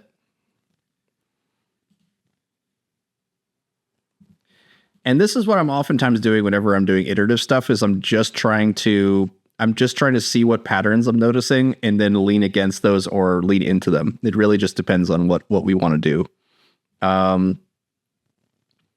Let's see what we get for this. I'm trying to get Roxy's body to show up leaning in on Miss Nameless here. My house is in your basement. Yeah, she's what do you call those people that sneak in your house and live in your walls? There's a name for them. My wife told me about it at some point. What is that name? It's killing me. I keep wanting to say squatter, but that's not what it is. Froggers. That's what it is. Yeah. Froggers. Yeah. They're creepy, super creepy. Okay. So we definitely didn't get her like leaning on, like sitting next to her, right? But we definitely got her a little better in position of like her hips and stuff, or maybe her arms. So let's go ahead and go with the third. Let's go with the third one here. And now I'm going to vary region. And maybe we can kind of crop up her knees and stuff here and then replace her head. Something like that. And I'm going to bring the character weight back up to like 80. What would actually encourage her sitting would be to have a reference of Roxy already sitting and then use that as the in paint, like sitting at a profile view. That would do so much better than doing what we're doing here. But, oh, it actually worked. Wow. Okay, hold on. I got to eat my words real quick. Look at her. We got her like cross-legged and sitting up with potion bottles at her hips. So that's awesome. So let's go for either the second or the fourth one. I'm going to go for the second one. Eat the words. Eat the words, yeah. And then so on and so forth. We can basically start to recreate the character here, just bit by bit, you know. Get rid of the long hair in the back and maybe encourage a little bit more of a seat or a stool that's here. Something like that. And we're doing this all by just inferring with inpaints. It's amazing what we can get done. I want to see you guys make some real spooky comics with Miss Nameless. I think it would be great to kind of bring that in. Okay, so let me read some comments from you guys really quick. JDRS says, gonna head off, folks. Very late here. Thanks for your time, Victor. Always appreciate it. And good night, y'all. Good night so much. Thank you so much for coming, JDRS. Thank you so much. And I'm really glad that you're getting something out of these. I really do feel like that a lot of the folks that come through here, the kind of tips and tricks that I've learned over the last 2 years of doing this, really only comes out through like trial and error with you all. So if there's like some redundancy and things, I apologize, but I like understand this is, I feel like where people learn the most is by seeing different ways to come to the same solutions, you know? So when it comes to my intent with these streams, I really do hope that we can do more of this kind of stuff and start making some completed stories. I'm really liking some of the stuff that we have here with Roxy. So I'm going to encourage you know what? I think I'm going to encourage that second result here. And so on and so forth. It's basically just how far can we make? She's her own anime car decal. Yeah. So now I can just get rid of the character reference here and just describe what she's sitting in. You know what I mean? Like sitting cross-legged against her, or like, you know, in the room behind her or something like that. So let's do sitting cross-legged with the removing the character reference. Sitting cross-legged profile.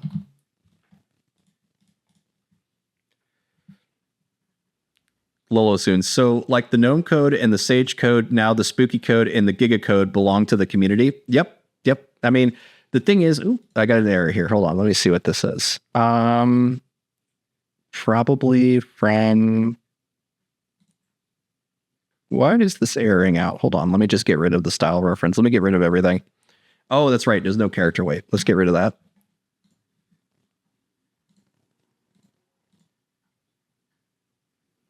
Hold on a second. Sitting cross-legged profile, style weight.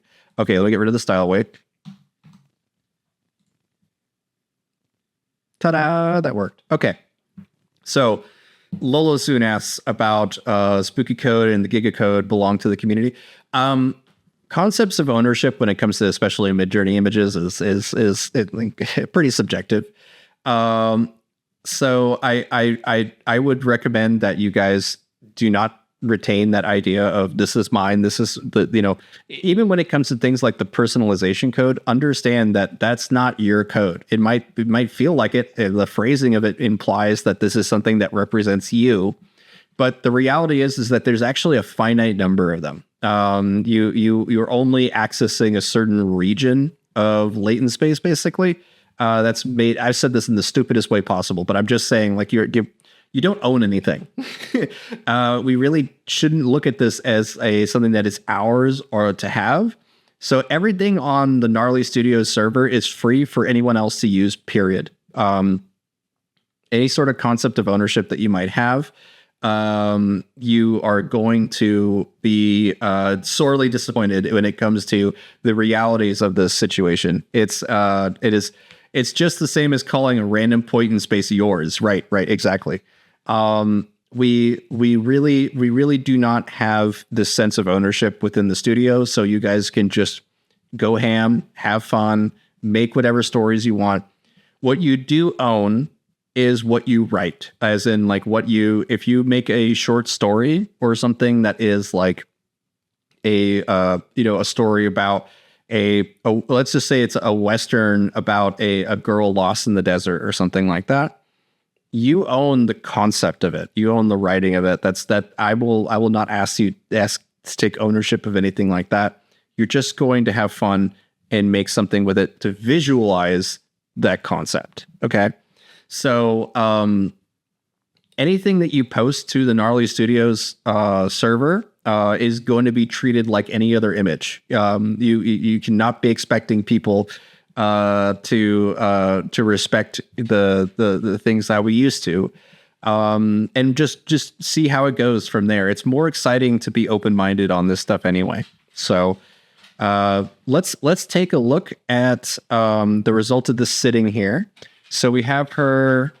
I'm not too happy with those. We'll just let it go. We'll just let that one go because you guys are doing so much better stuff with the comic panels here. Look at the Halloween sort of fun little reactions that we're getting off of this here. This is just amazing. I have to go and be productive Saturday person. Thanks for all today. No, thank you so much for joining. Thank you so much. Have fun. Have fun. I'm just loving all these comics, guys. It's just so cool. Like, look at this. Look at this. If you've Honda, you got it. Yeah, okay. Replace the text. Just replace the text with whatever you want that makes sense for this scene, and you have a far more fleshed out comic than you would have made, traditionally or anything like that. Just off of these results, like I like this one interaction already inspires me to go like, okay, like she's like kind of like being mocked or laughed at or something like that. We can just go have her giggling as a result to that. Like she's a bartender, that's what I'm picturing here. So I think this is super cool. I want to see what you guys do with this. I have been streaming here for about 3 hours now. And seeing as there's a couple people already bouncing and stuff, I will say that there is an after show that we do a after show on my server. If you join, if you don't mind linking that, Kinky, one more time. Yep. We do have an after show that we do where you guys can come in and chat with us directly. You can basically jump on the stage and talk. We don't do it on the Midjourney server specifically because like it's a lot of freedom to have. So we want to make sure that we're able to like mute people and control the kind of folks that talk to us. So feel free to join that. I'll be on my server for about 20 minutes to half an hour just to hang out with you guys. And then I got a dinner to get to around 8. So I am excited to see what sort of comics you guys make. Here we will keep VC Create open so that you guys can see and riff off of that stuff. But I'm going to have to leave the rest to Snoopy Time Lord to dig through and find his favorite stuff and start telling stories. So thank you guys so much for joining here today. Shout out to all you guys. There's been so many people coming in and out today, but I did want to recognize that the Metal Gear Soldier, Lolo Soon, Golden Pasta, Nixie, Hillgarden, Fungi Mancer, Nicole, I Troll for You, Tanner, Queen Lux, of course, Zero, all you guys, Snoopy Time Lord, and especially Snoopy Time Lord. thank you so much for letting us feature your character here today. And I hope to see you guys having a ton of fun with it moving forward. But I'm going to head on out to my server, and thank you to Kinky and Ancient for co-hosting with me today. Yeah, I think that's it. How does that sound? Have a great day. Yeah. See you guys later. Bye-bye. Bye.